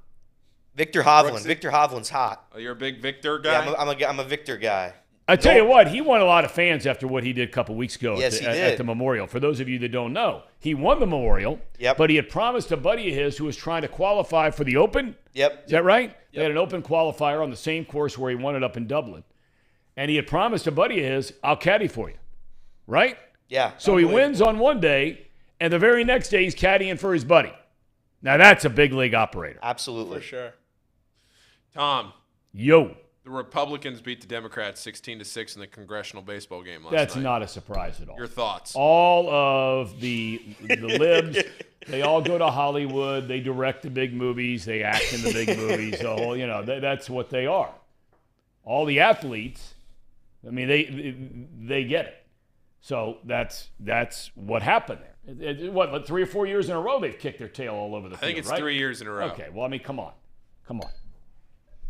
Not a surprise. You just couldn't put that ball on the tee fast enough, could you? Sitting on that one for an hour and 15 minutes. I'm sure. AJ Worth says Ron DeSantis was one hell of a baseball player. I don't know if he was or he wasn't, but I think he served in the military, and that's A-OK by me. I don't care what party you're in. Serve in the military, you're good here on Off the Bench. We got the Tracer coming up here in a few minutes. Anything in particular? We've not covered the Bengals. Casey? Yes. We've not covered the Bengals. No. I love, some people don't, because some people get way too wrapped up in this stuff. Way too carried away. Okay, comparing this guy, that guy, this guy. I just found it so refreshing. Some of the comments Joe Burrow made about trying to knock down the top dog. He acknowledges who the top dog is in Patrick Mahomes, right? Now, Casey, you already got that smirk on your face. Yeah. I love the fact that Burrow, again, he is looking at this not through orange and black colored glasses. He gets it. That's the thing about Burrow. The dude gets it. He's like, everybody can tell me how great I am. But when I look around, I want our team and our success to look like that guy. 2 Super Bowl titles, 3 trips in the last 4 years. Were you not crazy about some of those thoughts from Joe Burrow? No, I even went on. I did a stink list yesterday. Tom, you missed it, of the quarterbacks. I actually had Mahomes at 1. I went back and looked on Twitter. I saw it. I saw it. Because I almost fell out of my. Well, I don't have a riding mower. I was cutting the grass, but I almost fell over, which is not good near a blade. Go ahead. Well, despite the rest of the rankings, I had Mahomes at 1 because of Joe Burrow's comments. That is the only reason why I put him there. Because what Joe Burrow says, it's gospel. It's the truth. Amen. It's written. It shall be done. Let's come on. Conversely, did you see what Jamar said about when they told him what Burrow said? They told Jamar that Burrow said Mahomes was 1, and Jamar's response, Pat who? That's some good-natured ribbing. So, yeah, you got one guy on both ends of the spectrum here. Yeah. Now, I want to know, Tom, because within those interviews yesterday, Jonah Williams, I think, was the most interesting out of all of them. Without a doubt. What are your thoughts on his comments? Well, look, one thing, there are 2 things that hold true here on Off the Bench on this show about Jonah Williams. I have always said, even during last year, when everybody around the town was all over his ass about him not playing well. Okay? And we were too. But we always said here on the program, the guy is a gamer. There is no doubt about it. He played through an injury that would have sidelined a lot of people. Dislocated kneecap, passed on a surgery, didn't miss a snap. Injures it later in the year, knocked out. We have always been a fan of the makeup of Jonah Williams. Okay? Now, we were also highly critical on this show, I was, about the way he's handled everything since. Okay, now he claims if the Bengals would have just reached out to him, I'm trying to remember exactly how he said he found out about it. He said he found out on Apple News. Or what was it? Apple News. Apple News, right. So, if that's true, I got to tell you. And nobody in the Bengals front office has disputed that claim. No. And if I were a betting man, I'd bet the ranch that Jonah Williams is not a liar. Okay? He might be a lot of things. He has never been a guy that you question his character his whole time he's been here. You might question his play at left tackle, but not his character and his makeup. Right. If he tells me that's the way he found out about the team bringing Orlando Brown Jr., when somebody at the Bengals front office could have picked up the phone, called his cell phone, said, Jonah, don't want you to hear about it anywhere else. Here is a deal. But apparently that didn't happen. So, I didn't think handled the whole thing well. I felt like he should have been here for OTAs or during the offseason, knowing he's changing positions. But that's the business of football. Okay. Tell you what, he's answering all questions. Right? Right. I mean, as long as you want to stand there in front of his locker, and we're going to have Charlie Goldsmith on the program tomorrow to talk more about this, because he's down there. They have locker room time, the media does, from 8:30 until 11:30 with different players kind of coming in and out. So there's no doubt. And he's been writing about it on Cincinnati.com, but he's been asking many of these questions to Jonah Williams. I mean, guy's a stand-up guy. And I love the fact that he said, hey, I got to compete to now try to go win a job at right tackle. Yeah. What did you think about it? I loved his comments. Honestly, I thought they were honest. I thought they were genuine. I mean, you just go listen to it yourself and you go, yeah, this is all true. This is genuine, because he even admits it himself that the initial news, even if it was told to him, he might have still reacted the same way, but gotten over it. You know what I mean? Yep. So he's here now. He's ready and willing to put in the work. He's already said that he wouldn't miss the not just mini camp, but training camp as Right. well. So he's going to be there for the rest of this off season. And in hindsight, we wanted him to be there at OTAs, but was he really going to be taking reps? I mean, he was still recovering from he's on the recovery field right now. He's not even really with the team. Yeah, he's not at 100%, but he's expected to be so for training camp.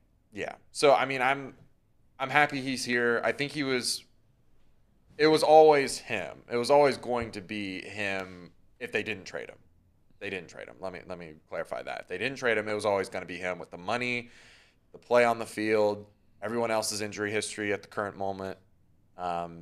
So I'm glad he's there. I'm glad that that has been cleared up.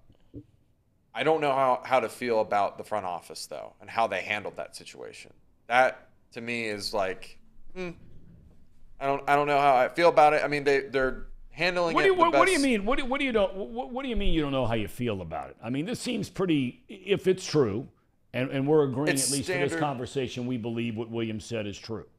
What is it that you don't? It's standard protocol for them. I just thought maybe they would have done a different approach because of the situation that it created. Without a doubt. And that's why, I mean, I don't think there's any gray area here. They dropped the ball. Somebody down there dropped the ball. Yeah. Right? Yeah.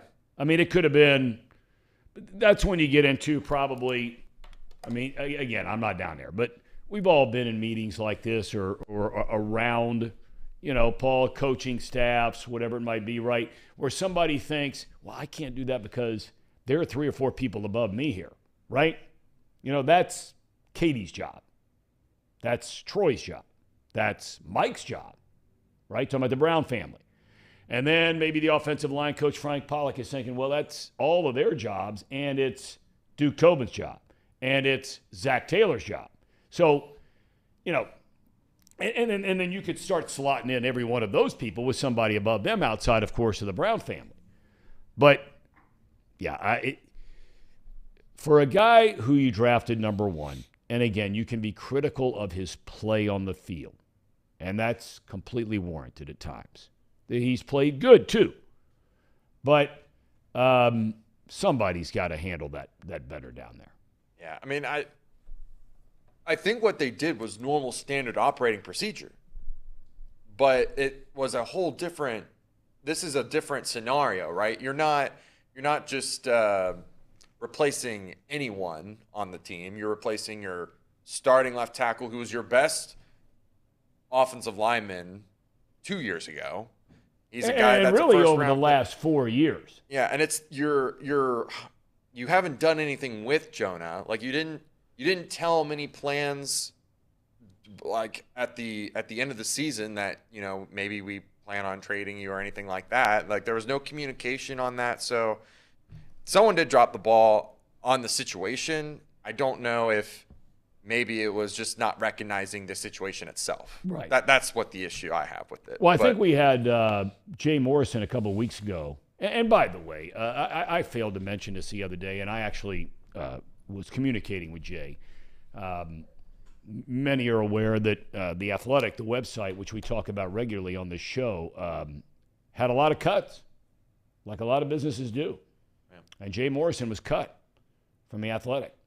And, our thoughts are with him. I mean, this guy does a great job and has for a long time covering the Cincinnati Bengals since the advent of The Athletic. And, we love having him on this show and certainly hope that very, very soon he's able to find another gig because he is deserving of one for sure.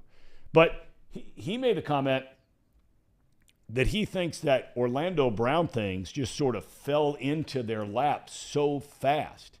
You remember he said this a couple weeks ago. And that, it all happened so fast that no one could or didn't think to or whatever it might be, Jonah Williams. But I love Jay, but we give the Bengals a lot of rope. They've earned a lot of rope, but they don't get rope on this one. Somebody's job is to call the guy. It doesn't matter what time of the day it is. That's right. That's right. You wake him up at 2 in the morning if you got to. Yeah. You got to leave a call. voicemail. You do something, and then you answer the phone when he calls you. Who gets their news from Apple News? I don't know, but that one was a Apple News? You might be the only one that uses Apple News. Is Bill Gates like the does he, make sure that all has to pass through him? I mean, Tim Apple? I mean, Bill Gates. What am I talking about? Right. Tim Cook. Yeah, that too. Tim Cook. Right. Yeah. Bill Gates. Okay.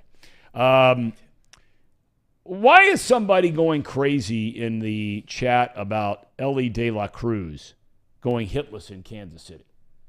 Is that worth mentioning? Well, is it worth mentioning? He is struggling on the strikeout rate, but he's also struggled at every level that he has started at and adjusted fairly quickly. Like the first 10 to 15 games at every level, single A, double A, triple A, now the majors. This is actually his best first 10 games at any level. Yeah. So, we've seen him figure it out at every single step of the way. He's figured it out given not even a normal amount of time. Given a very small amount of time, he's figured it out and become one of the best players at every level.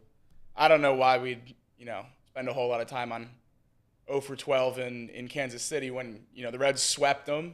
He stole bases and scored runs. It's not like he didn't contribute. So, yeah, I think it's more or less a waste of time. Okay. All right. He only walked, one time, struck out 5 times in the series, right? I'm not saying it's but good. They're winning. It's not good, but they're winning. They're winning. Since we're on the topic of just the players in general, you already mentioned it a little bit, but I love Matt McClain. The dude is a stud. No doubt. He's a stud. I was just going through some of the stats, right? And maybe this isn't something to fawn over, but out of the 28 games he's played in, he's had a hit in 23. And then he's had multiple hits in some of those games. That's a really impressive stat to me. I mean, I could just say the number is batting average, right? It's like 336 or something like that, 335. But when you actually take a look at the games game by game and realize that it's not like one game where he's just popping off. He's consistently showing up game after game after game. You love that about a guy, especially on this team. Guy's a baseball player. Oh, yeah. You know what's funny? I was sitting there last night watching it, and I forget who it was. I might have been my dad. Made the exact same comment. He goes, "Hey, you know what? That guy's he's a baseball player." No doubt. There are some guys that are just like that. They're just a baseball player. I mean, when Cal Ripken Jr. came up, when Alex Rodriguez came up, Bryce Harper came up. I mean, and now I'm not putting McClain in the same category as those 3 guys because you're talking about 3, get into the steroid thing, whatever. They're 3 of the generational players, talent-wise. So I'm not putting McClain in there. But there are guys, it's like Billy Doran, guy who went to high school here in Cincinnati at Mount Healthy High School. Played the big leagues 15, 17 years. I mean, outstanding players. Is he going to the Hall of Fame? No. But, I mean, he was a damn good player. And you just watch him and you're just like, that guy's a baseball player, right? Yes. I mean, there's certain guys. Ronnie Oster, that guy was a baseball player. Baseball player. You talk about Matt McClain, and I don't know who was with us a couple of days ago when we had Tracy Jones with us. But look, they were saying this guy's a baseball player when he came to the big leagues. The same thing you're saying about Matt McClain and your dad's saying about Matt McClain. People were saying the same thing back in the mid-1980s when Tracy Jones came to the big leagues. Is Tracer with us? I'm going to get him ready. Okay.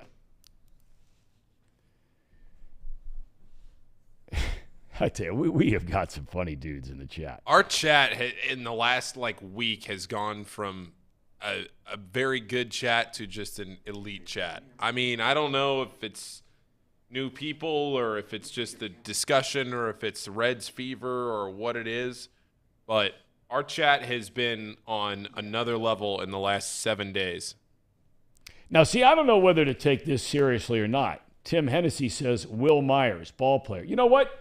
everybody until he put a Reds uniform on this year would have said that about Will Myers. It's true. Very true. Right? Everybody was on the Will Myers wagon. And I don't know what you can do with him now, unfortunately. He's lost his spot on this team, I think. So, and you can't sell him because the value's too low. So I don't know what to do with Will Myers. No, but you know what I'm saying about those people in San Diego and Tampa Bay, they say that the guy didn't wear batting gloves. Yeah. Right? Guy's just a ball player. And he'd go out there and make the most of the God-given talent that he has. And now all of a sudden Reds fans, and again, what have you done for me lately? His first year with the Reds has been a disaster. And we'll see where all that ends up leading to when he comes up because, Tracy Jones, is he there? He's here. Tracer, good morning. You got the hat on regular. What's the occasion today? Well, when I have the hat on like this, maybe we'll talk about it, maybe we won't. This means I mean business. This means serious. Yeah, I've got some decisions to make, and it's a little shaky. It's a tough decision to make. Can we help you with any of the decisions here on Off the Bench? Well, as you know, I'm an open book, and I ask you guys for input all the time. Someone wants to borrow money from me. Ooh. One of those things. And that, I like to refer to as a slippery slope. It's a family member. I've already loaned now you're walking across the rocks, a creek, and they're covered with moss. Right? I'm sure because, Tom, you have a lot of money. I'm sure people have come to you. I used to have a lot of money. I used to have a whole pile of money. Well, I know you're very generous and extremely honest, too. So I know you run into that situation. It's just, I'm not a bank. I've saved. I've been a brokey and, lived in an apartment after my divorce, drove a Hyundai. I've saved my money. And for someone to, they drive up in a Mercedes and ask me to borrow money. You know what I'm saying? You got to live the life. It's just really tough. It's a family member. And I'll tell you this, and this is really good advice. This came from Jim Lewis, the smartest man I know. I know you know Jim Lewis. Yep. He said, you're never going to loan money to people. You're going to give them money. Yeah. And that's the understanding. If you want to give them money, that's fine. But don't tell me it's a loan because you'll never see that money, in my opinion. So that's it's so interesting you bring this up because all of us have been on this slippery slope. Mm-hmm. And Jim is spot on. I mean, if this is a family member, and look, I don't know, what family member you're talking about. It's none of my business. It's anybody's business. But the bottom line is that, I think that's an astute observation that, unless they turn that money into something that's just ridiculous where they make a lot of money off of it, and even if that happens, I'm not so sure you're still getting paid back. But what are you going to do? I don't know. That's why I have my hat on straight. I've got to think. I think better with my hat on like this than backwards. What is that hat? What does that say on it? That's y'all's. Oh. That's y'all's, Florence Y'all's. You know that team. And by the way, August 16th, Tracy Jones bobblehead night. So just mark that on your calendar. I'm going to give you guys for free one of my bobbleheads, and you can put it right in front of the ham and eggers, so you'll have a bobblehead instead of my rookie card. So very generous again, giving you guys a bobblehead for free. Now, if I sign it, that's going to cost you $5. You know the routine. That's all right. We'll pony up the $5. We'll scramble it, some change off the floor here in this immaculate studio where we broadcast from every single day. We got to get him to sign the rookie card, too. What's that? We got to get him to sign the rookie card, too. Has he not signed the rookie card? I don't think so. All right, so we got to scramble up $10. Yeah. Or do you do like a 2-for-1 for like $7? Yeah, no, 2-for-1 for $12. Two signing. Yeah, I actually increase the pay. But Tom, what would you do on my situation, seriously? And maybe it's tough to ask the ham and eggers because they've got no money. It's like squeezing blood out of a turnip. So what would you do, Tom? I got to tell you, Tracy, I've done it before. So I've been in your shoes. Yeah. You know what's interesting is that the people you give money to that are not your family, who are really in a situation where they need it, for one reason or another, right? Yeah.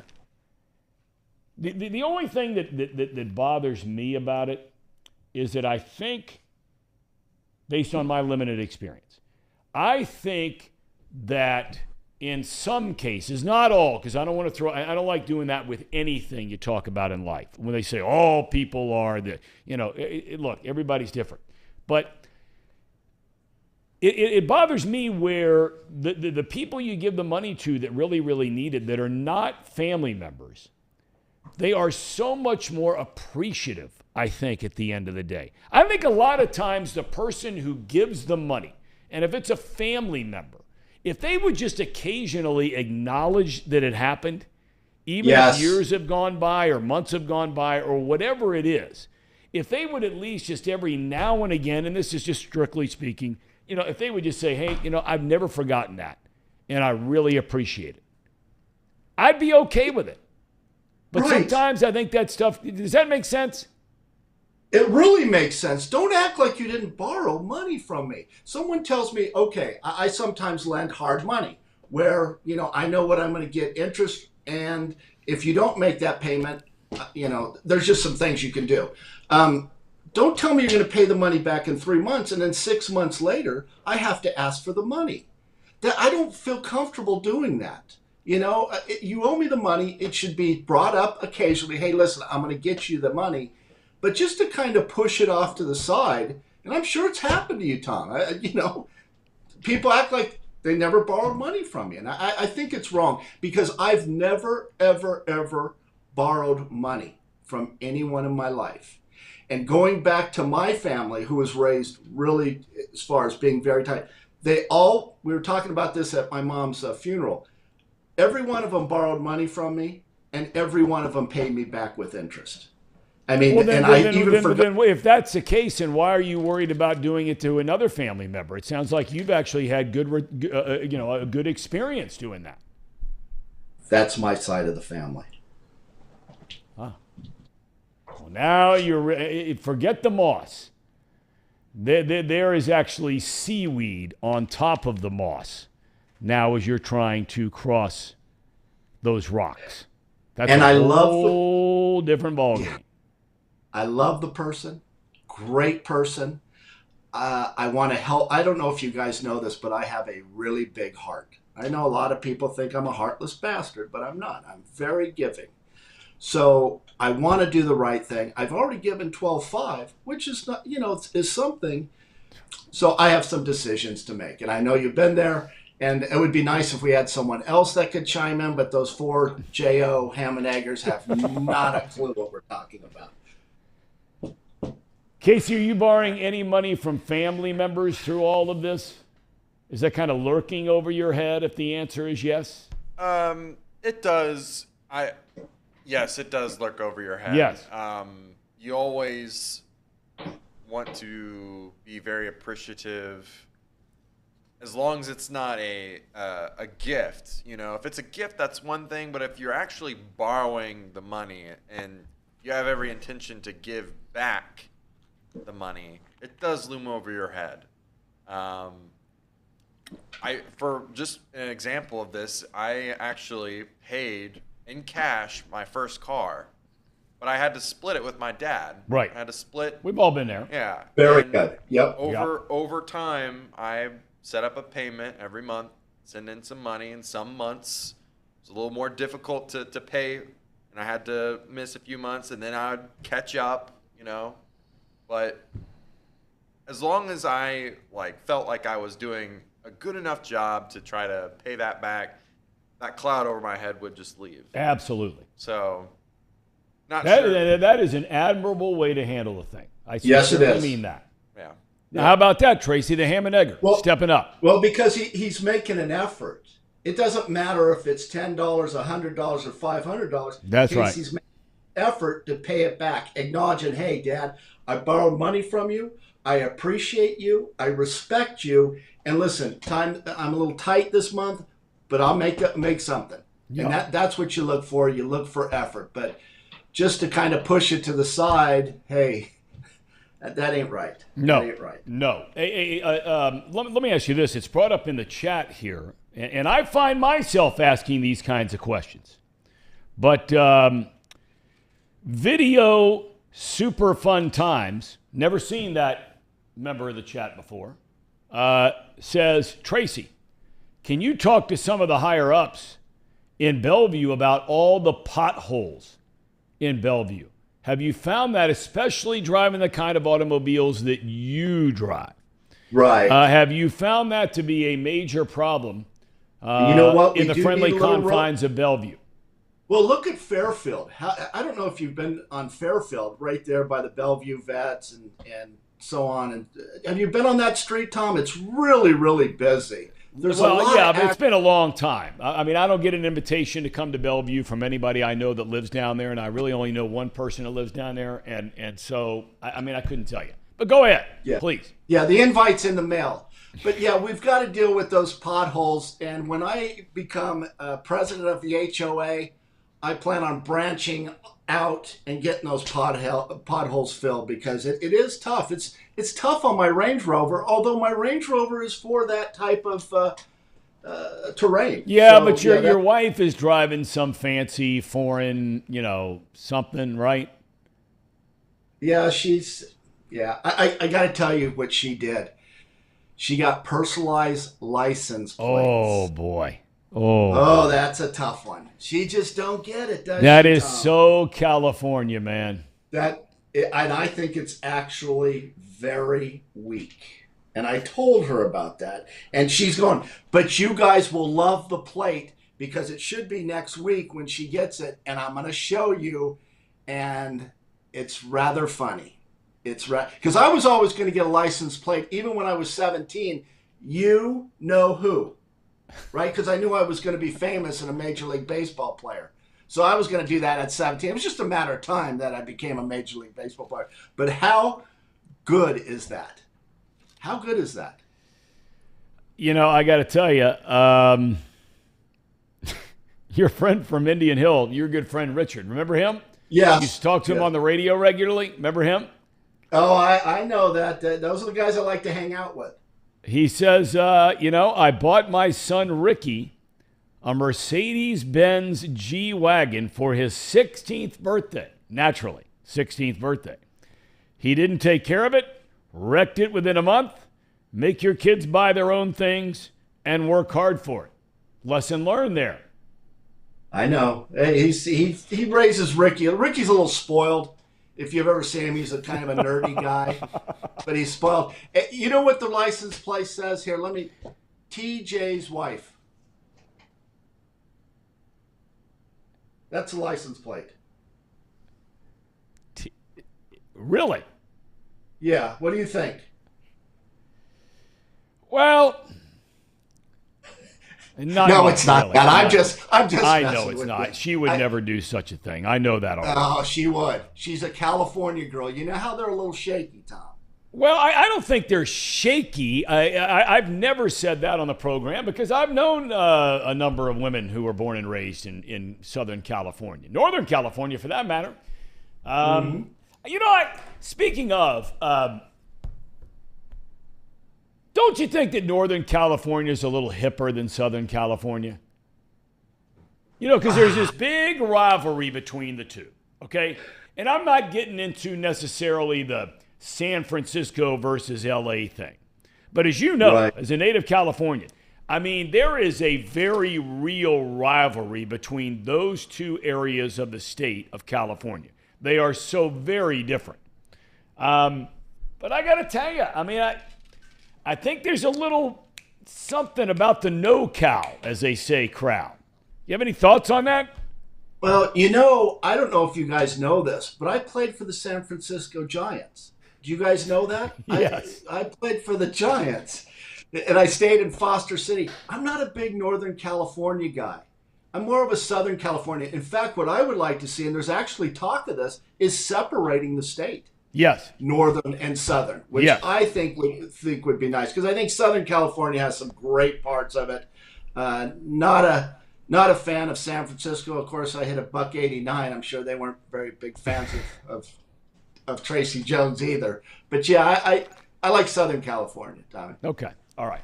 I want to get to something we were talking about with you the other day a little bit, but I want to follow this up because we kind of took the conversation into a different realm today.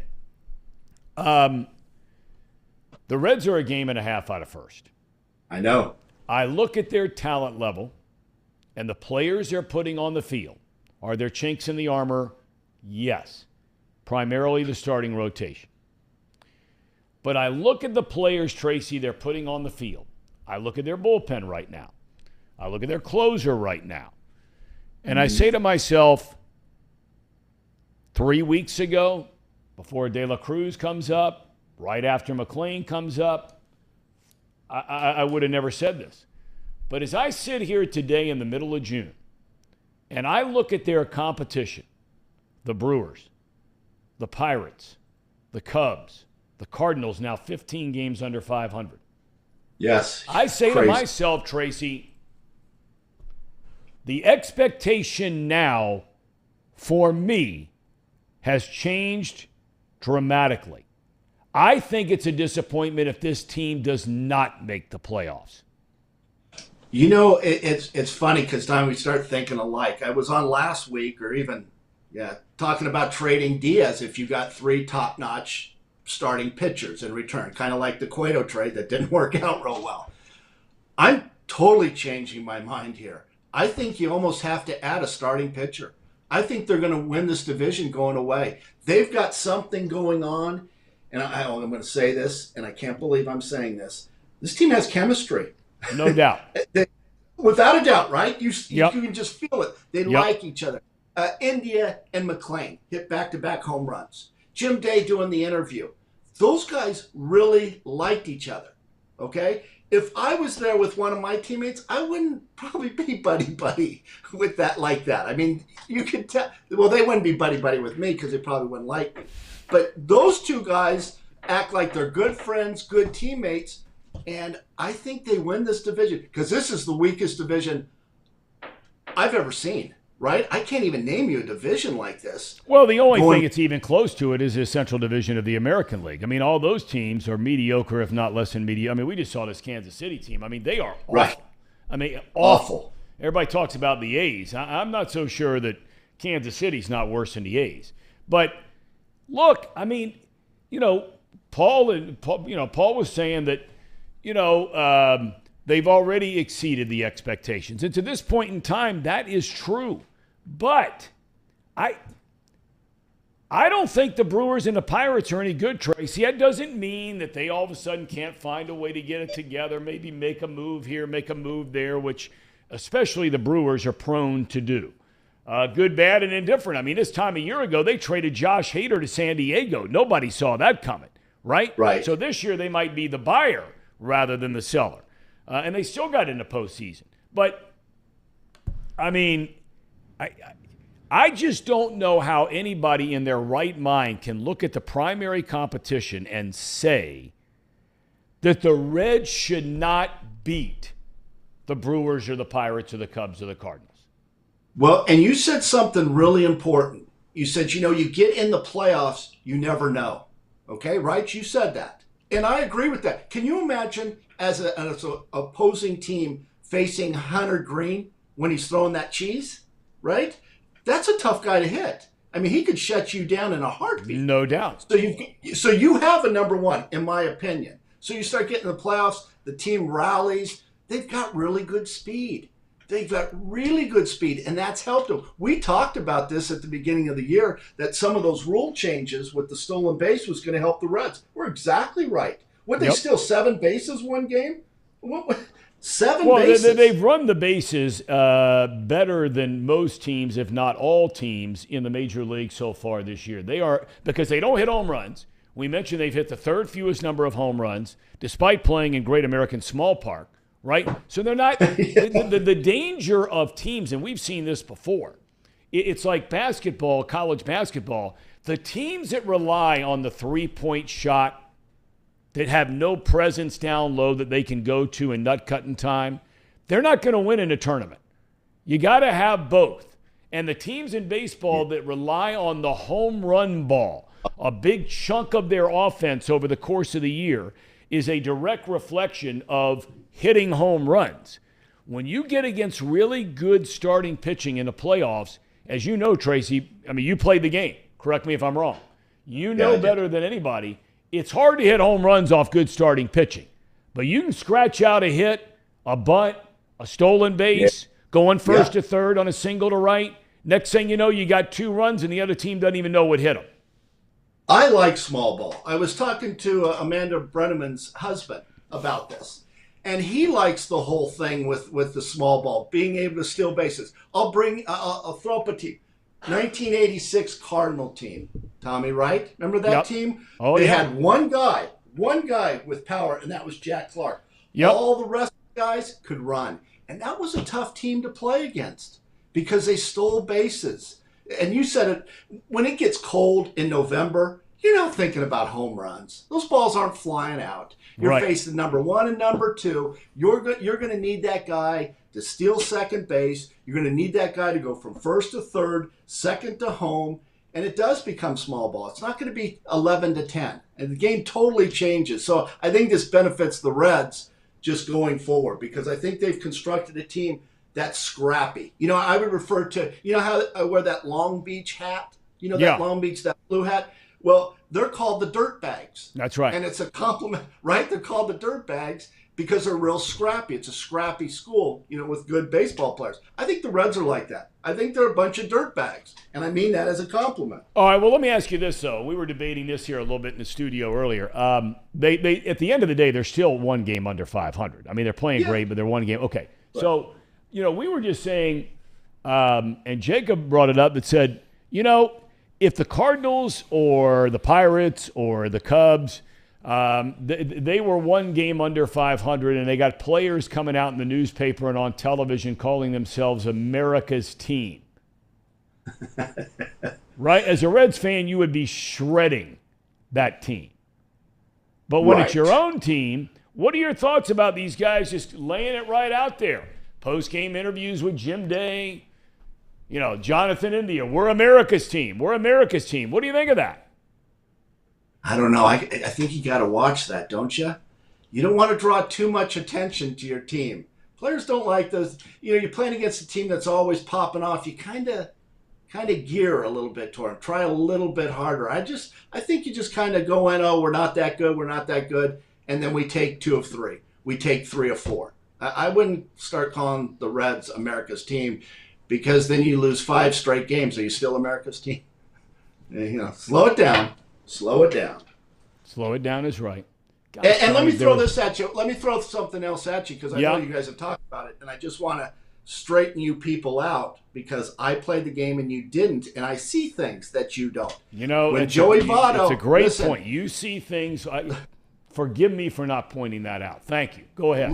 Listen, Joey Votto has 63 at-bats in AAA. Am I right on that? Yeah, but I mean, most of those were his first stint where he wasn't healthy. But yeah, he's hitting $159. When Joey Votto is called up, and I expect him, 60-some at-bats, that's getting some reps in. He's going to play. I want you guys to understand that. He's not going to be a bench player, but he's going to play, and he'll probably play every day. I know people don't want to disrupt the chemistry, but with Joey Votto, he's going to play. So that just give people a heads up because there's been talk that he should sit the bench, occasionally pinch hit. He's going to play. Okay, but let me ask you this because you bring up a great point. Any day now, not only could you bring Votto back, you could bring Will Myers back. You could bring Nick Senzel back. Guys during the course of their career, when healthy, that caveat was Senzel, but Myers, Votto, Senzel when healthy, they're used to playing Tracy all the time. Just write their name in a lineup and move on. Right. Talk about the pressure maybe for David Bell. The pressure that there would be in the clubhouse. Because, look, this is like the relative, who doesn't want to talk about, you lent me money, I'm not going to bring it up anymore, right?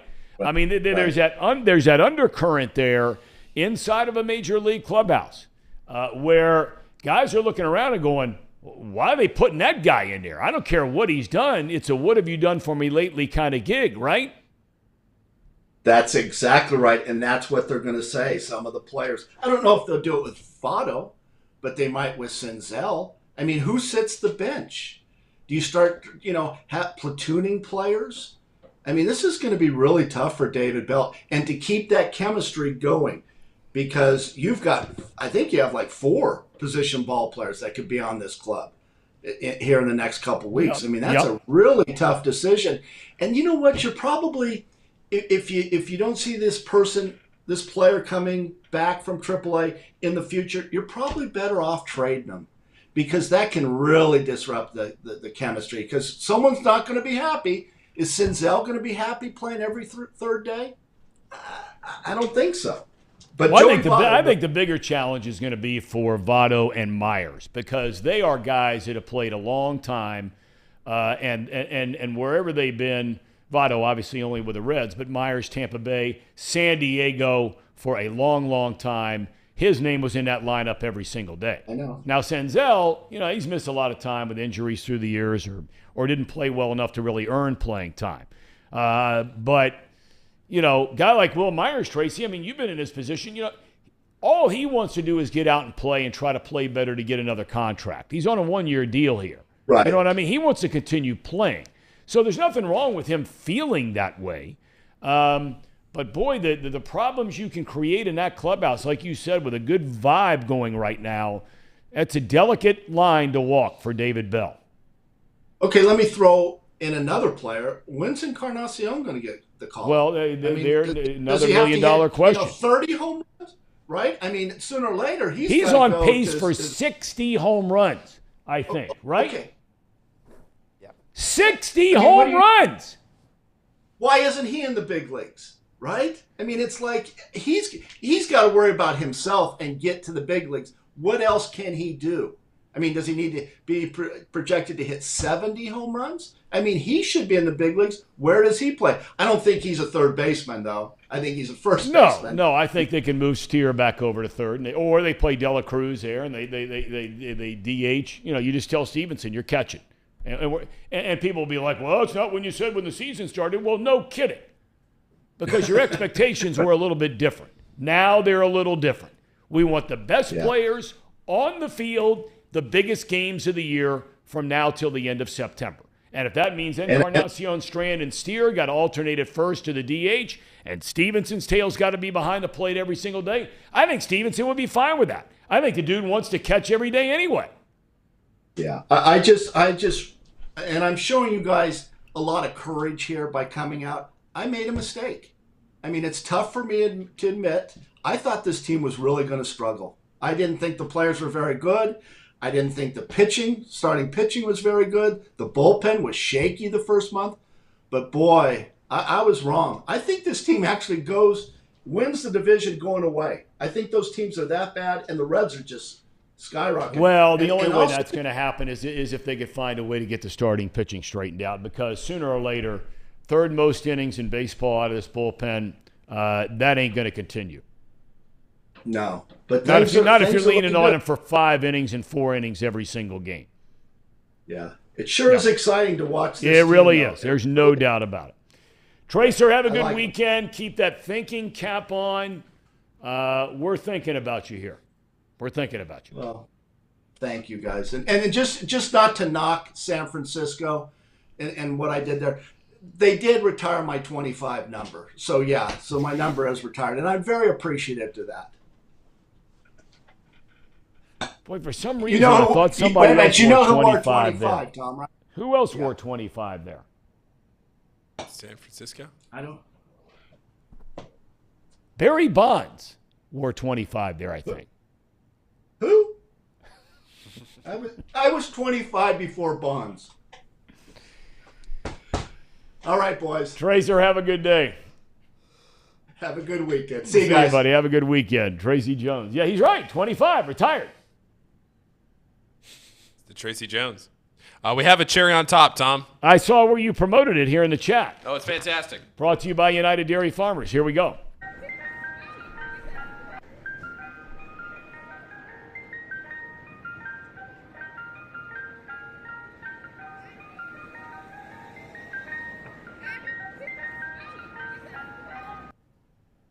There it is. Buy the hype.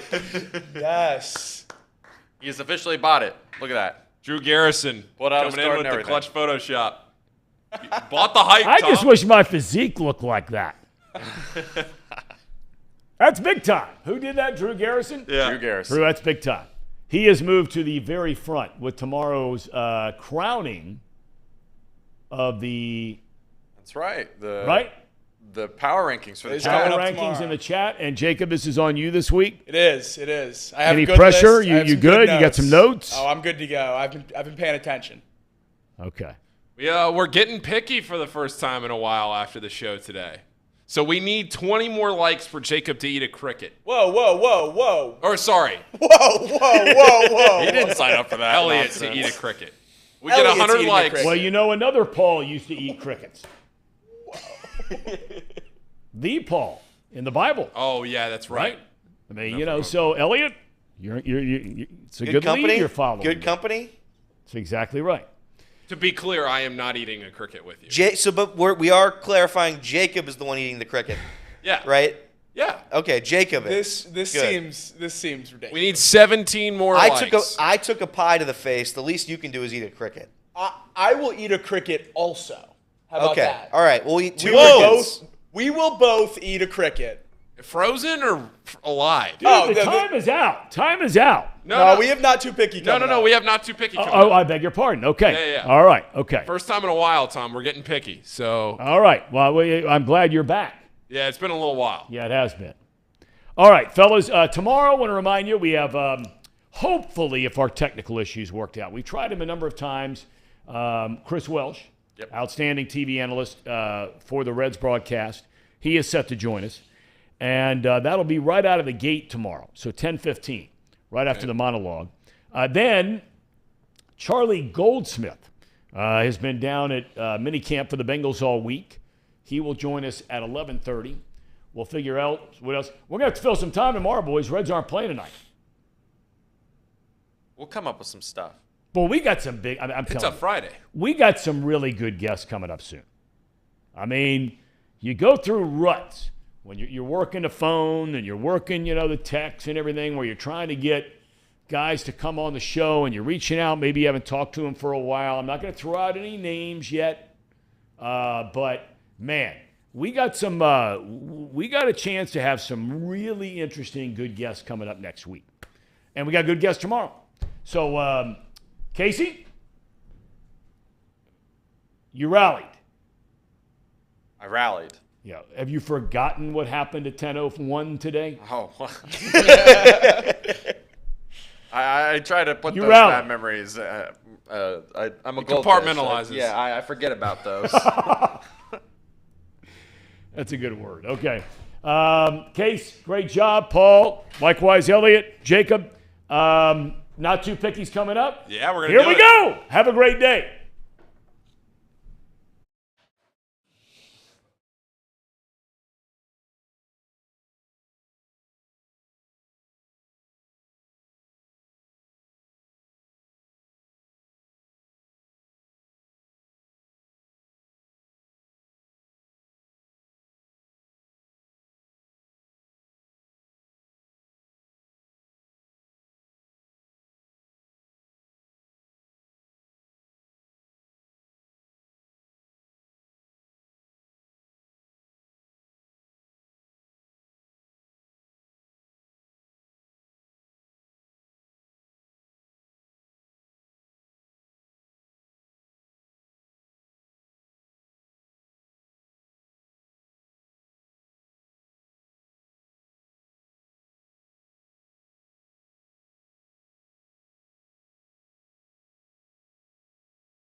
Ladies and gentlemen, this is Not Too Picky.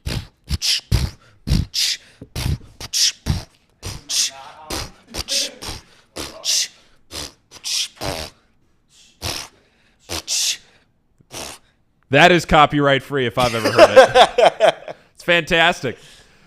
So we have 2 new additions to this show since the last time we did a show. It has been a long time since we've done Not Too Picky. So really the setup of what this has become with Not Too Picky and Box Lunch is if we don't have Reed on the show, then Reed will come in and give his takes Monday, Wednesday, and Friday. We've had not a ton going on in the gambling world in the last few weeks. No. And we need at least one day a week where we don't have something going on after Tom's show so that we can plan the rest of the week. So that's why Tuesday has been out. But the last couple of Thursdays, we've had stuff going on too. So we are finally back in the saddle. It is great to see all of you guys. I'm going to start with the headline of the story that the people listening here don't know or may have been following on Twitter and Not Too Picky. Over here to my left, our guy Elliot Rearing has been doing the Zebra Zillionaires on Not Too Picky's Twitter, and it has been fantastic for the last 4 days. Yes. Elliot, for people that are not following the Not Too Picky Twitter account, which you should be if you are not already, catch the people up on the Zebra Zillionaires. Yeah, so the Zebra Zillionaires, I started it. It's a cute little gambling segment. I'm basically each week going to be putting myself to a best of 5 series. Each day has a 2-leg parlay that I give out. If I win 3 of 5, good, I win the people money. If I lose, so if I go 2 and 3, 1 and 4, 0 and 5, I will be taken to the streets of Hamilton, Ohio. Paul, Casey, Jacob, Reed, Trace, somebody, Tom, they will dump water all over me in the streets as my punishment. And we'll track it all year long. We'll see how we'll go on a week-by-week basis. Now, I started rough. It was rough. But here's the thing about being great. When you're great, the little glitches, the little hiccups, they don't faze you. And I am great. And I don't like to say that, I don't like to brag about it, but I am. It's just a fact. I am great. So when I was down 0-3 in the series, it was not a big deal. I'm now fighting my way back. I'm 2 and 3, right? Tonight will be 3 and 3. I'll have to split the series. It's never been done before. In the history of Zebra Zillionaires, no one's ever come back from an 0-3 count. I'm going to do it tonight. Everett in the chat says, water, do better. I don't think water is so inconvenient to the rest of your day. Yeah, and I would be doing this in the middle of the day on they'll be happening either on Mondays or Fridays. They're dumping water all over my clothes. It's called a shower of shame. Elliott's not going home right after this either. No, he's working the rest of the day. Yeah, I have to record a segment after I do it in soaking wet clothing. You're truly a hero. I thank you for saying it. I don't like to brag about it, but I am. Yeah, and it's true. I wear a cape when I get home. There's an added factor too. It's in the public. It's in the middle of Hamilton. Yeah. Come on, people. In the middle, and this is the best area in the whole world. These people are known to class. It's when they see me walking around in soaking wet clothing, they're gonna look at me like I'm a freak, which I might be. When Elliott went down 3-0, he got on his hands and knees and he begged for you to not let him get hot. And what has the public done? They've let Elliott get hot. I pleaded. He warned you. Now, I mean, honestly, now this is on you guys because I don't see him losing again. It sucks. It sucks for the people who fade me because I told them, I begged them, or people who bet the wrong parlay on accident. Correct. Shout out Reed. If you can stay with me here, I'm the hottest I've ever. I'm the hottest I've ever been. Everett points out in the chat, if you don't think people in Hamilton aren't randomly pouring water on themselves all summer long, then you got a lot to learn. So last night we were talking amongst ourselves about Elliott's decision to tweet out that he had won his Zebra Zillionaires yesterday. The Reds one I was fine with because the Reds were up 7-2 when you tweeted it out. Yep. The Astros one, I was like, you know what? I'm a believer in the Zebra Zillionaires, so I'm just going to ride with him. But it was only 4-1 at that point. Yeah, and by the way, yes, Pawnee water only for that punishment. Pawnee water only. But yeah, I it was 4-1 in the 8th inning. The Astros are the Astros, and the Nationals are bad. So my thought was going into that tweet was, The Nationals can't possibly ever win this baseball game under any circumstance. I was proven wrong in the top of the ninth when they scored 3 to tie it, but in the bottom of the ninth, right? Bottom of the ninth. It was never a doubt. It was a routine ground double play ball. Got the out at home, threw it off a guy's helmet at first, and we scored the game-winning run. It was easy. So it was easy. The best part of that was I didn't see I wasn't watching the game live. I was refreshing it on the score app, and the description on the score was whoever hit the ball, ground ball to center field. So I'm like, okay, ground ball through the middle, walk-off single. Yes. About 5 minutes later, the highlight comes through, and I see the start of the double play, and I'm going, wait a second, was the score app wrong? Did somebody enter something wrong into this? No, you won. It was just very much not a ground ball to center field. Yeah, it was easy. It was never a doubt. I was never worried. Paul was my supporter the entire time. He said it right as I tweeted the thing. Yeah, it's over, man. Congratulations, it's over. We all celebrated after. Jinxes don't exist. There was never a doubt. There was exist. Casey believes jinxes exist. Jinxes 100% exist. I had the complete opposite experience last night, and I didn't even say that I had won. I just said, man, we really need Benjamin to get 3 more strikeouts, and he had 2 in the very first inning. And what happens? Can't get there. He gets to 4, and he gets pulled out right before he can make his last one.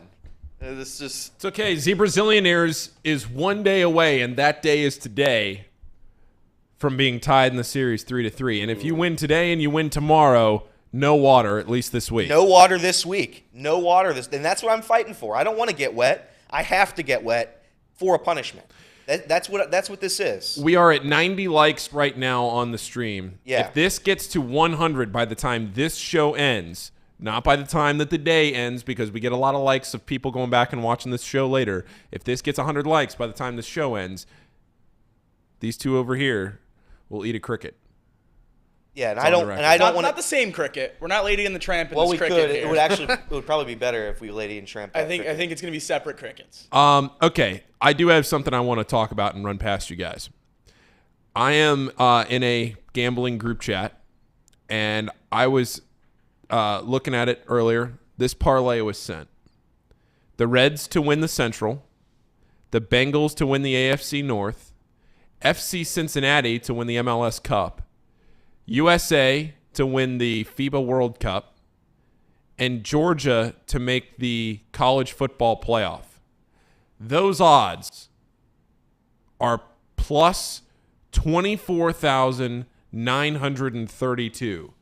Tell me where that loses. Georgia. To make the college football playoff? As the resident Georgia hater, yes. I hate them. I'm not saying they're going to win it. That's a bias. It's certainly biased, but I'm not saying they're going to win it. All I got to do is be one of the best 4 teams. They got the easiest schedule in the history of the sport. I have virtually that same parlay out, except for instead of FC Cincinnati, I have Ohio State to win the Big Ten, and instead of Georgia, I have Alabama to win the SEC. About the same odds. Okay. Almost. You're putting $100 in, and your return is over $25,000. I didn't commit that hard, but $50 for, Just I don't saying. think you put $50 on that. Casey? I did. You put. Oh my God. I think the hardest one is actually the men's winning the FIFA Cup. Is that what you said? FIBA World Cup. Basketball. Oh, I was like, No, we're not taking about that. a minus 160. Minus, yeah. my Lord.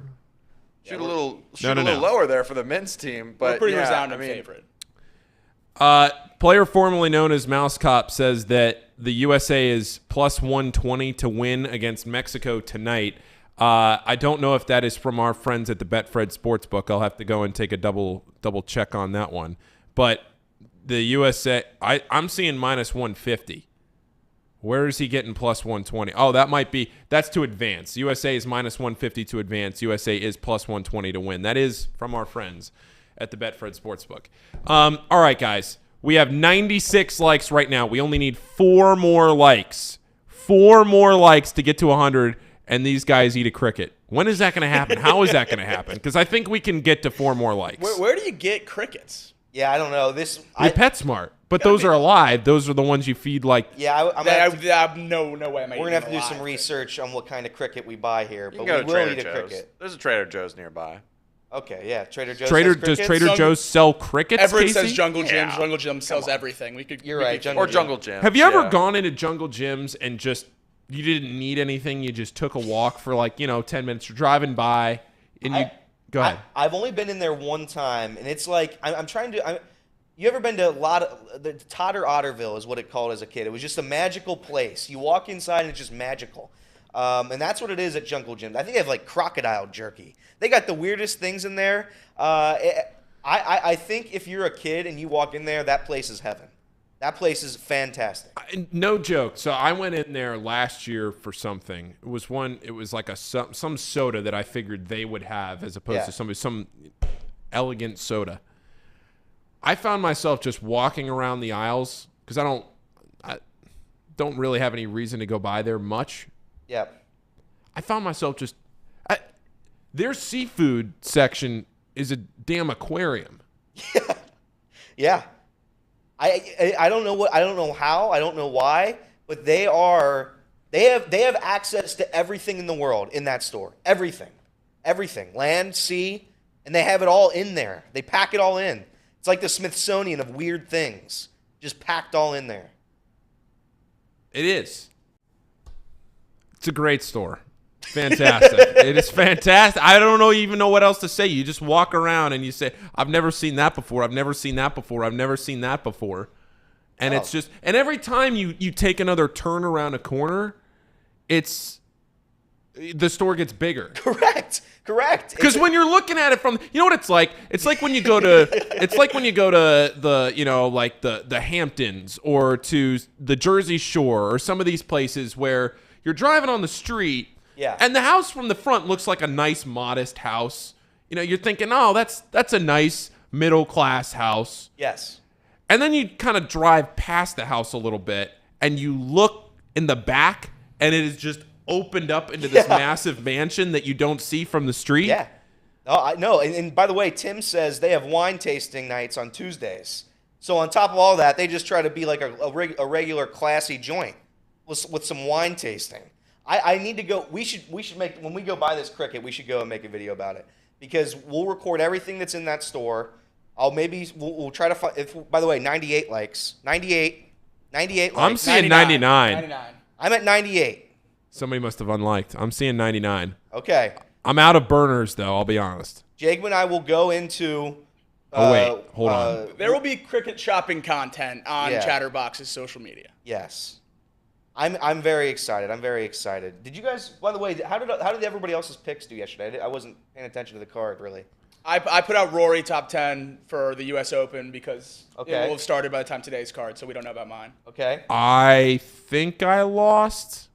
Okay. I think I had the Orioles, right? You did. Yeah, they lost. They took an L. Yeah. Casey? Yeah, I lost too. Was this a unserious question? No, I didn't know. I don't pay attention to your guys' picks. I'm trying to win. Okay. Reed also lost. Great. So everybody lost, so except for you. Except for me, because I'm the greatest there ever was. Respectfully. Reed's pockets are taking a big hit from this Reds win streak. Is there a better insult than saying that something is unserious? Because that is my favorite. That's number one. That is an unserious franchise. You sprinkle that in like once a week, and you're talking to somebody. Yes. You send a DM to somebody. You're looking at it like a rival team or something. This is just an unserious franchise.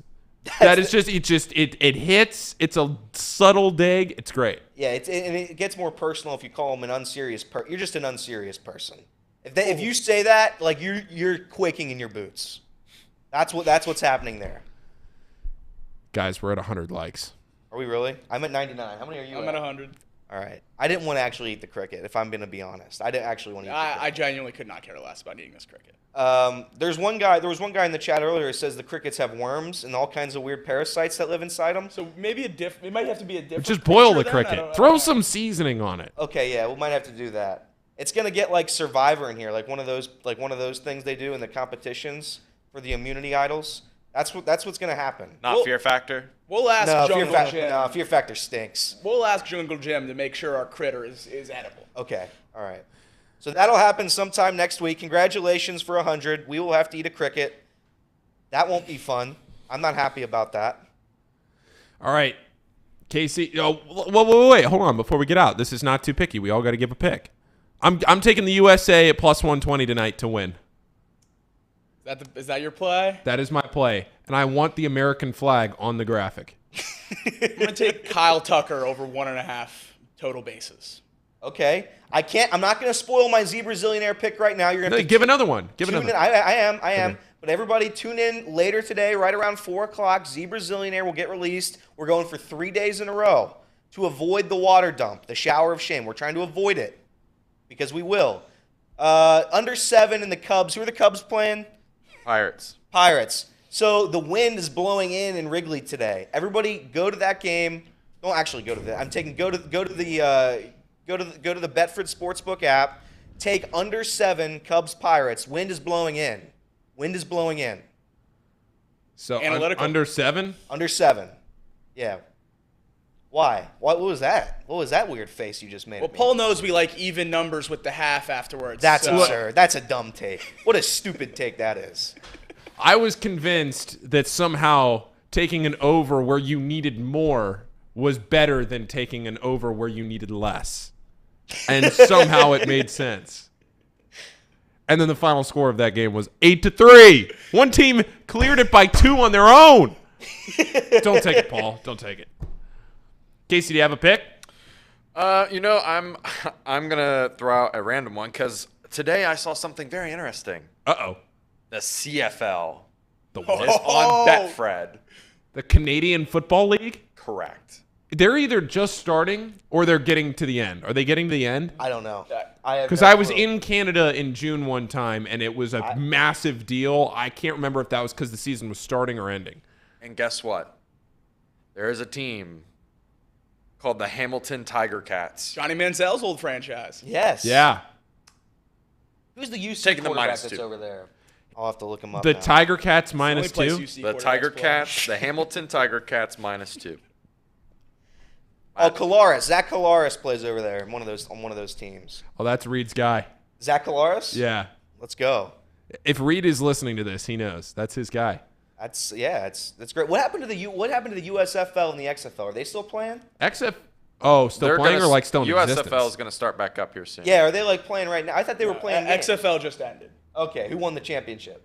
Oh, the team in Texas, Arlington. Arlington. Roughnecks. Right. Okay, the Rough Riders. No, that's Frisco. That's the minor league team. Okay. Okay. And that's XFL talk. They're all rough. They like so it rough down there. congratulations to the team from Texas that Arlington. won the Yeah, XFL. Texas. There you go. Is that it? Is that it? Does anybody? Well, we're gonna pop the wheel of lunch up here in a second. This is the first time I think we've ever done the wheel of lunch on Not Too Picky. Does anybody in the chat have anything that they want to know? Like, want to know a gambling story? Do you want to pick on something? I've Do you got want- endless gambling stories. If you would like to hear one, tell me. Yeah, I was sitting here thinking if we should just go around and share gambling stories, and I thought, I don't know if anybody in this chat is going to want to hear 4 dudes go around and talk about gambling stories. But if anybody wants to hear us talk about anything, You'll have to speak up. you got to do it quick. But we're here. We're here for you. This is always just this like half-hour segment after Tom's show is purely just whatever the chat wants to do. Everett wants to know Elliott's golf handicap, and I think I do too. My golf handicap, it's a 17 roughly. My best score I've ever shot was an 83, so that's 14 over. The worst score obviously is in the hundreds, but I try to stay in high 80s for my golf. Okay. I try to stay consistent with it. It's respectable. Also, bad beats, I have one. Kentucky was playing South Carolina in men's basketball. I want to say it was 2 years ago. It was 2 years ago. And my buddy Zach and I, we had like $100 on this. It was minus 11.5 Kentucky. It was going to hit. I think it was Oscar Shibwe. I think he went up. He was going to go up for a dunk. Oh, yeah. At the last second. So he was going to go up for a dunk at the last second. I think Cal was telling him to go up for it, and he changed his mind mid-jump. With like 3 seconds left. They don't cover 11.5. They only win by 11. That's one of the worst beats I've ever had. I actually have 3 stories. 2 of them are bad. 2 of them are very quick, and the other one is the one I told you guys yesterday. I think I've told it on this show before. You can come out of it if we're telling stories if you want. unless we have to do. Yeah, there we go. I think I've shared this, but I'll tell the bad ones first. Both of them were Arizona this year, and they were both the worst I've ever been a part of. One was Arizona against UC in Maui. That was not even close. I think Arizona was favored by 9. They were up 18-20 the entire game, and then Josh Reed came in the last 2 minutes of that game and banged like 3 threes. Yes. And it was, I think, 1:30 Eastern time, and I still had to record the rebound rundown. And Reed comes in. I think they were up by 18. He comes in, hits 3 threes, and they covered at the last second. So that's one Arizona story, which is why I was initially out on Arizona. Then 2 months later, Arizona is at, I want to say, Oregon State. Might have been Washington, but I think it was Oregon State. They were up by whatever they needed to cover. Yeah. I think the line was 5.5. They were up by 7.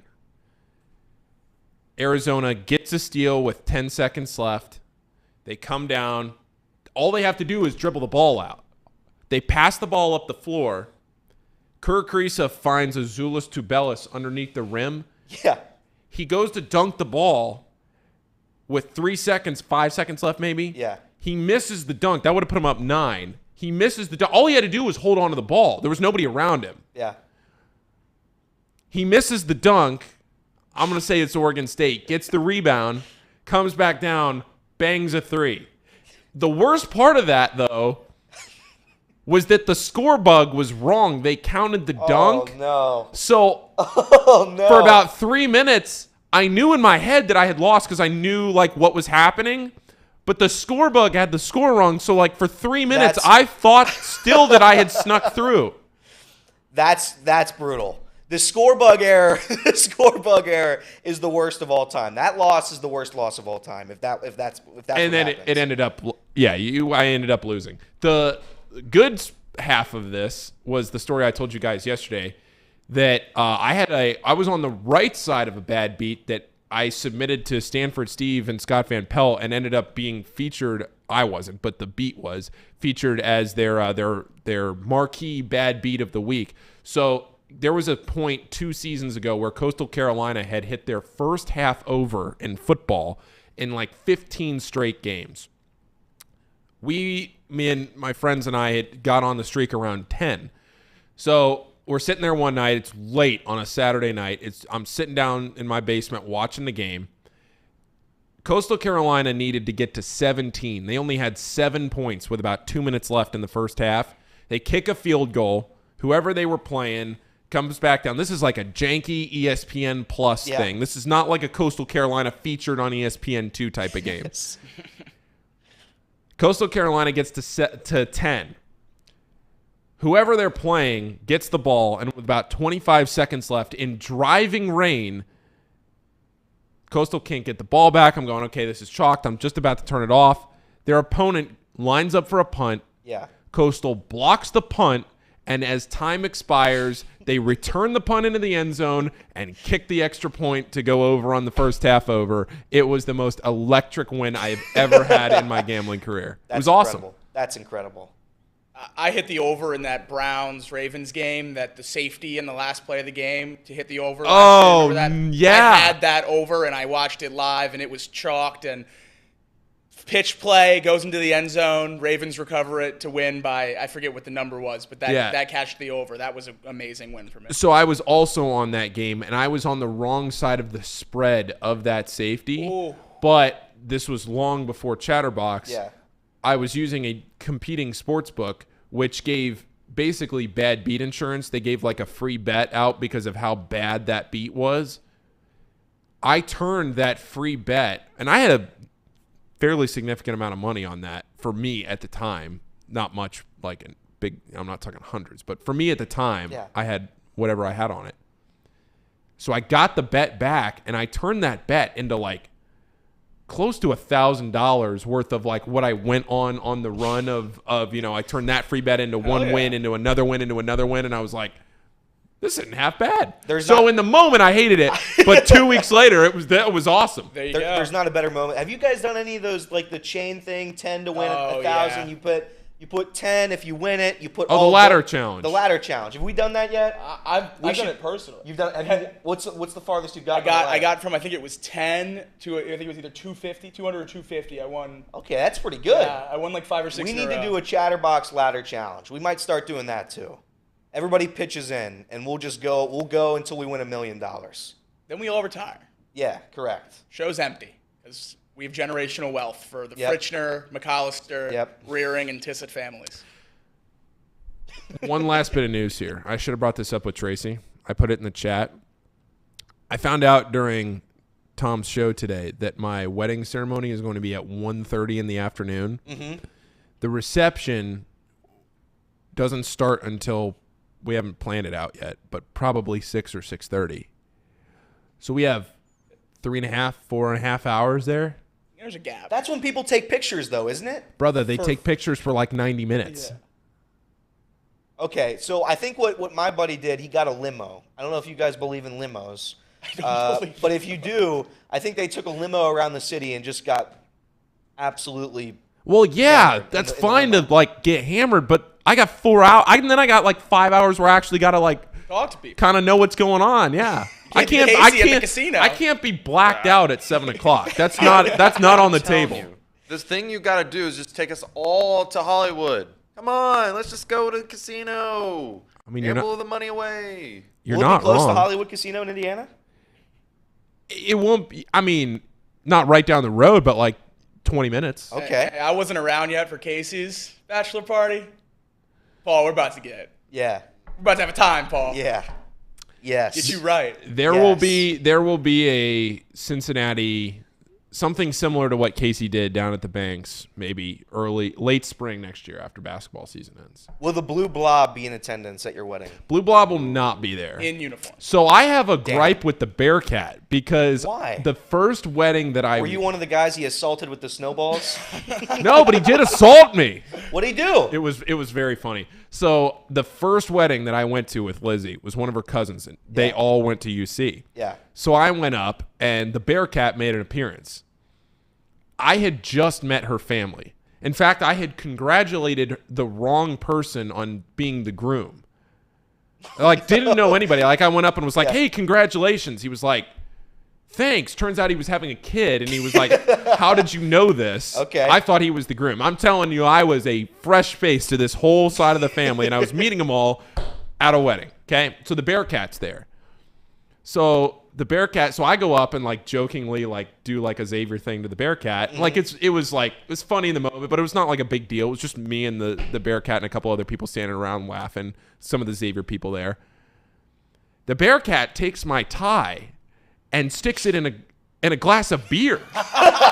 That's a great move. And I looked and I was like, I gotta respect this. That's Like, it wasn't like he like knocked a beer over into me on accident. Like he took my tie and stuffed it in a glass of beer. That's awesome. And I looked down, I was like, did that just happen? And then her whole family was like, oh my God. I'm like, guys, it's okay. Beer dries. It's fine. It's not a big deal. Okay, so this year we need to get revenge. We need to get Paulie's revenge in the Bearcat mascot because that is very funny. That's a funny move. It was a great move. laugh out loud funny move. That is a very funny move. I hope have you've held done a grudge that against since. what? Have you done it since? Done what? Put a tie and a beer at a wedding. If it gets done to you, you have a pass. True. Especially it was at funny your to me, wedding. guys. It was funny to me. Laugh. At your wedding? You should I don't just put everyone. I don't think so. My wedding's probably, we don't know for sure yet. We haven't decided, but the reception is probably leaning to being outside. And if it's in June, like I'm not subjecting the Blue Blob or D'Artagnan to a outside June wedding. I'm already subjecting myself to that in a suit and tie. So heat stroke would be on high alert. Heat stroke for the poor Blob would be. Now, I can't fit in the Blob costume because I'm too tall. I can fit in the D'Artagnan costume. Okay. So maybe I just throw it on. Well, that would be so funny if you got Wouldn't married it? in that costume. Oh my God. we get 100 likes right before Paul's wedding. Elliot's wearing the Blue Blob. Yeah. Is it time for the wheel? Can we spin a wheel? Yeah, let's spin the wheel. I'm starving. Let's Are go. the options good today, or is it just Gold Star again? Oh, that's another one I need to add. No. You don't need to add it. We're not going to Gold Star because then people. Yeah. Oh man. All right, there we go. Chick-fil-A. Jersey Mike's. I got okay. Chick-fil-A up there. Okay. Are we okay? All right, let's go. Wait. Well, we're good. Too late. We already spun it the first time. Get Wendy's out of here. See ya. It's just this. Just so you guys know, it's just this Wendy's. Wendy's is my love Wendy's. There's another Wendy's. They've been eliminated. We'll see you, Wendy's. No. I kind of wanted Burger King today, I'll be honest. Wendy's might be my favorite of the traditional fast food. Oh, it restaurants. absolutely is mine. Yeah, I'm going to have a Absolutely burger is. for dinner, though, so I am as well. I'm cool with a sub place. Or Skyline. Oh. Now we have to get Gold Star out of there. Oh, no. Better. Oh, the Oak. I could go to the Oak. I'm actually, Sir Boy, I'm going to Dana's for dinner tonight. That's what I'm doing. Dana's softball league, and then I'm going to Dana's for dinner. No! Firehouse! That's what I wanted to go. Firehouse. I'm still holding on to Jersey Mike's here. All right, Jersey Mike's would be fine. Here we go. Here we go. All right, that's fine. Well, Yeah, that's a good elimination. Paul's, That's a good Paul's elimination. still mad at his. I'm still mad because they screwed up the quesarito. You'll get over it and be back. That's a good elimination. That's a good elimination. Here we go. Sonic is just hanging out a little too long for me. I wanted Chick-fil-A if I'm being honest, but that's okay. A final Chick-fil-A is a three- little bit of a hike from here. Is it 10 minutes? Yeah. I guess they're all kind of like close-ish. We've only done Chick-fil-A once. No. Oh, This is. Oh, bad. now we are left with the. This is a this is a miserable- lose for me. Miserable. So, trio. Casey, who are our three up there right now? Culver's, Star. Gold Star, and Sonic. Oh, my God. We can get Sonic out of here. I do love Burger King, but I. Oh no. Oh no. God. This is another. Oh no. Wait, hold on. Is Mouse Cop even here? This honestly might be the first time that we legitimately roll. Wait. Don't spin it yet. Because the last time that we went to Sonic, we respun to get there because we had to add it back in. Remember? No.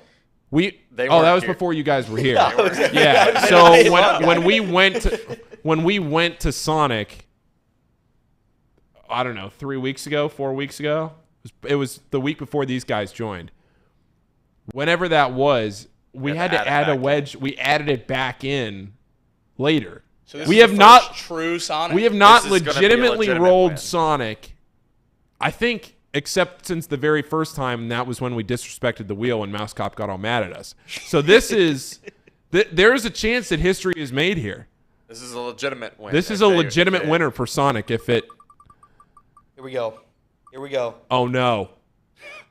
Oh, my God. Oh no. Oh my god. Oh no. Wait, no, we win. Sonic wins, right? Yeah. Sonic wins. Okay, so The worst possible outcome. no, it's still better than Gold Star. I'll take it over Gold Star. Sonic is our winner. Who are the guys in those terrible commercials? You know what I'm talking about? The two, Sonic commercials are the best. the two Sonic guys. Yeah. I think they canceled those guys. I haven't seen them in a long time. I think something bad happened to those guys. They ate too much Sonic, probably. Probably. You can't stay around long if you're eating too much What Sonic. do you get at Sonic? Tater tots? Dude, their Foot-long chili cheese their dog? burgers are terrible. Are we gonna sit in the car and eat it like how Sonic people do it? Or are you gonna go through the drive? There's 3 ways to eat at Sonic. You can go in and eat, not an ideal option. You can sit in your car in the heat, not an ideal option. Or you can go through the drive-through and bring it back. But when you bring it back, you open the bag and it's Sonic, not an ideal option. I could wait a couple minutes till the camera's cut. But are we really going to Sonic? don't. Hey, you watch your mouth. Mouse Cop, Don't you dare disrespect the wheel at this point. All right. Sonic Don't it is. shake Because the it integrity of we our actually shows. won the Sonic this time. If there was any time to disrespect Sonic, it was the last time when it illegitimately won. We just put like 10 things on the wheel and Sonic actually spun. This is our redemption tour for the Wheel of Lunch. We are full of integrity here. We would never dare go somewhere else other than Sonic today. I'm worried the chat is going to demand some kind of Sonic proof at this point. Well, last time We actually you are did digging yourself into a hole here, Jacob. Yeah, I'm just gonna put the shovel down, man. I think you need to just. Yeah. I just really don't want Sonic. I don't blame you. I don't think anybody in this room wants Sonic. I don't think Mouse Cop wants Sonic. He wants us to have Sonic. We'll take a picture. I will take a picture of the Sonic we eat. I will take a picture. Is there a Sonic close to here? Yes. There's there two, is. actually. What? There's Man, Hamilton's a crazy place. there are Multiple Sonics. The first one accumulated so much revenue, they had to put a second Sonic in Hamilton. Yeah. That's absurd. Yeah. Yeah, and they got a place called Jolly's, which is exactly like Sonic, but better. We didn't even put that in here. And they got two of those. What are we doing? What are we doing? All right. This is a disaster because I don't know what I'm going to get to eat, and I can't be hungry. I guess I'll go with the foot-long hot dog and the tater tots.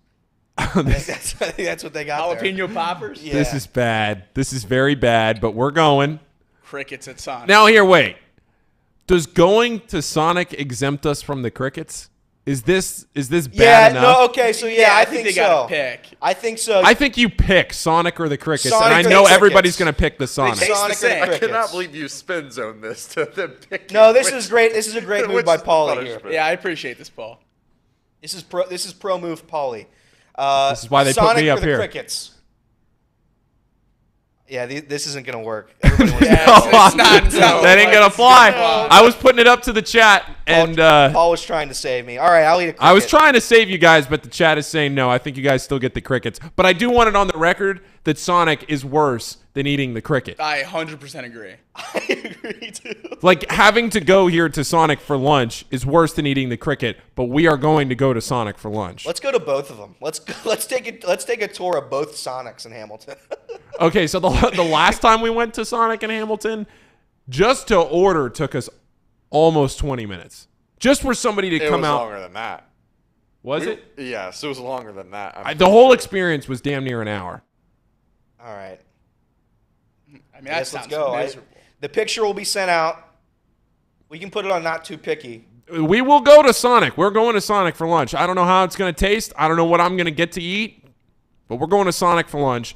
There's one over on the west side, which is the one we're going to go to. But there's also one over back toward Fairfield by the Kroger and the new Gold Star, which is where we went a couple of weeks ago. So I don't know if that's technically still in Hamilton's jurisdiction, but I pass it 5 minutes from here on the way to work. So it's Hamilton. Okay. All right. So there, two of them that close to each other is crazy, but okay. To Tomas's credit, Tomas. The beverage station. the slushies are good. Like, I will go to Sonic to get a slushie Absolutely. on a really Okay. warm day. They're good. Shakes are great when they roll them out in the summer. Is that technical? I don't know where. No, it's Hamilton. Like, I passed the sign that says "Welcome to Hamilton," and the Sonic is after that sign. Yeah. Let me ask you this: which restaurant is worse, Sonic or Long John Silver's? Oh, Long John Silver's, because I hate seafood. So, and that's the Sonic of seafood. So How is Long John Silver's still? We need to put Long John Silver's on this. it's next. been on there. Has it? And there are like proponents of Long John's in the chat. Not a lot, but yeah, Long John's is way worse. And Sonic is bad. They're both fronts for something. They have to. Oh, yeah. Because they're not. Hamilton having two Sonics is the most insane thing I've ever heard in my entire life, ever. But we'll find out today. Picture will be tweeted. I will have the proof. What are people freaking out so much? We're hating on legitimately two of the worst fast food chains. Objectively like bad Sonic chain and Long John restaurants. Silver's are not good, but we're gonna go. Like, you're getting what you want. We're gonna go. If you defend Long John Silver's, I'm concerned for your well-being. I was already I'm concerned for Now, Mouse Cop's well-being. Mouse Cop's onto something with Captain D's. You boys ever heard of Captain D's? No. Oh, baby. Oh, baby. The Big D. It is a Norwood Xavier University special. And you want to talk about something that is a front for something? Yeah. Cappy D's, baby. Cappy D's. All right, let's go to Sonic. Oh, yeah. All right. This has Sonic. been Not Too Picky. Somehow we got lured into picking. Oh, wait. Casey. Oh wait, Casey gave his pick. We're all good. We're all good on picks. Zebra Zillionaires later today. The whole card will be out later today. All right. Thank you for watching, everybody. Thank you for the 100 likes. Thank you for watching this show. Thank you for watching Chatterbox Reds. Thank you for watching Tom's show. Subscribe, like, rate, review, all of those things. We appreciate each and every one of you. And also the last pitch before we leave, July 17th, I will see all of you at the Reds and the Giants game. Monday, July 17th. The details will come out later. You can listen to Tom's show or Chatterbox Reds as we get closer for the details. Trace has rented out the riverboat deck that's out in center field for a Chatterbox group outing. Costs a lot of money to do that, so we do need the turnout. We're putting the onus on all of you in the chat, all of you great people who listen and watch this show. So spread the word. It'll be a group outing. It'll be a ton of fun for Chatterbox fans. We get all the crew here together. See you there, July 17th. They want to know how we sign up. The sign up, all the details will come out later. Okay. This is like just Put it on your calendar. it's an STD. It's a save the date. It's an STD. Yeah, baby. This is an STD. Okay, good save. It's only one of those you want. It's the STD. It's the only one. It's an STD. So the details will come out later. I'm sure we'll tweet it. I'm sure it will not be hard to figure out how to get involved in it. Just mark it on your calendar. STD, yeah, no. That's what people were asking me about the wedding. When are we going to get an STD? Save the date. Yeah. A physical one. Because now people are trying to save money and do like the STDs that are online. You know, like on a link. Yeah. You got to give them a physical one. Yeah. Put it on the fridge. You put it on the fridge. I always put my STDs on the fridge. I got an STD from a guy that's going to be my best man. And I'm going to be his best man. Yeah. I'm going to be his best man. He sent me the STD the other day. It's right up on the fridge. Of course it is. You need everyone to see it. You're You know what? excited. Actually, That's right. For my buddy's wedding, he gave his doctor an STD. He gave him, right when he went into the office, he gave it to him. So, save the date. I should have muted you guys long ago. That's a save the date. All right, everybody. You don't get this kind of entertainment anywhere else. We will see you all July 17th, and we'll see you all tomorrow for Off the Bench at 10 a.m. See you, everybody.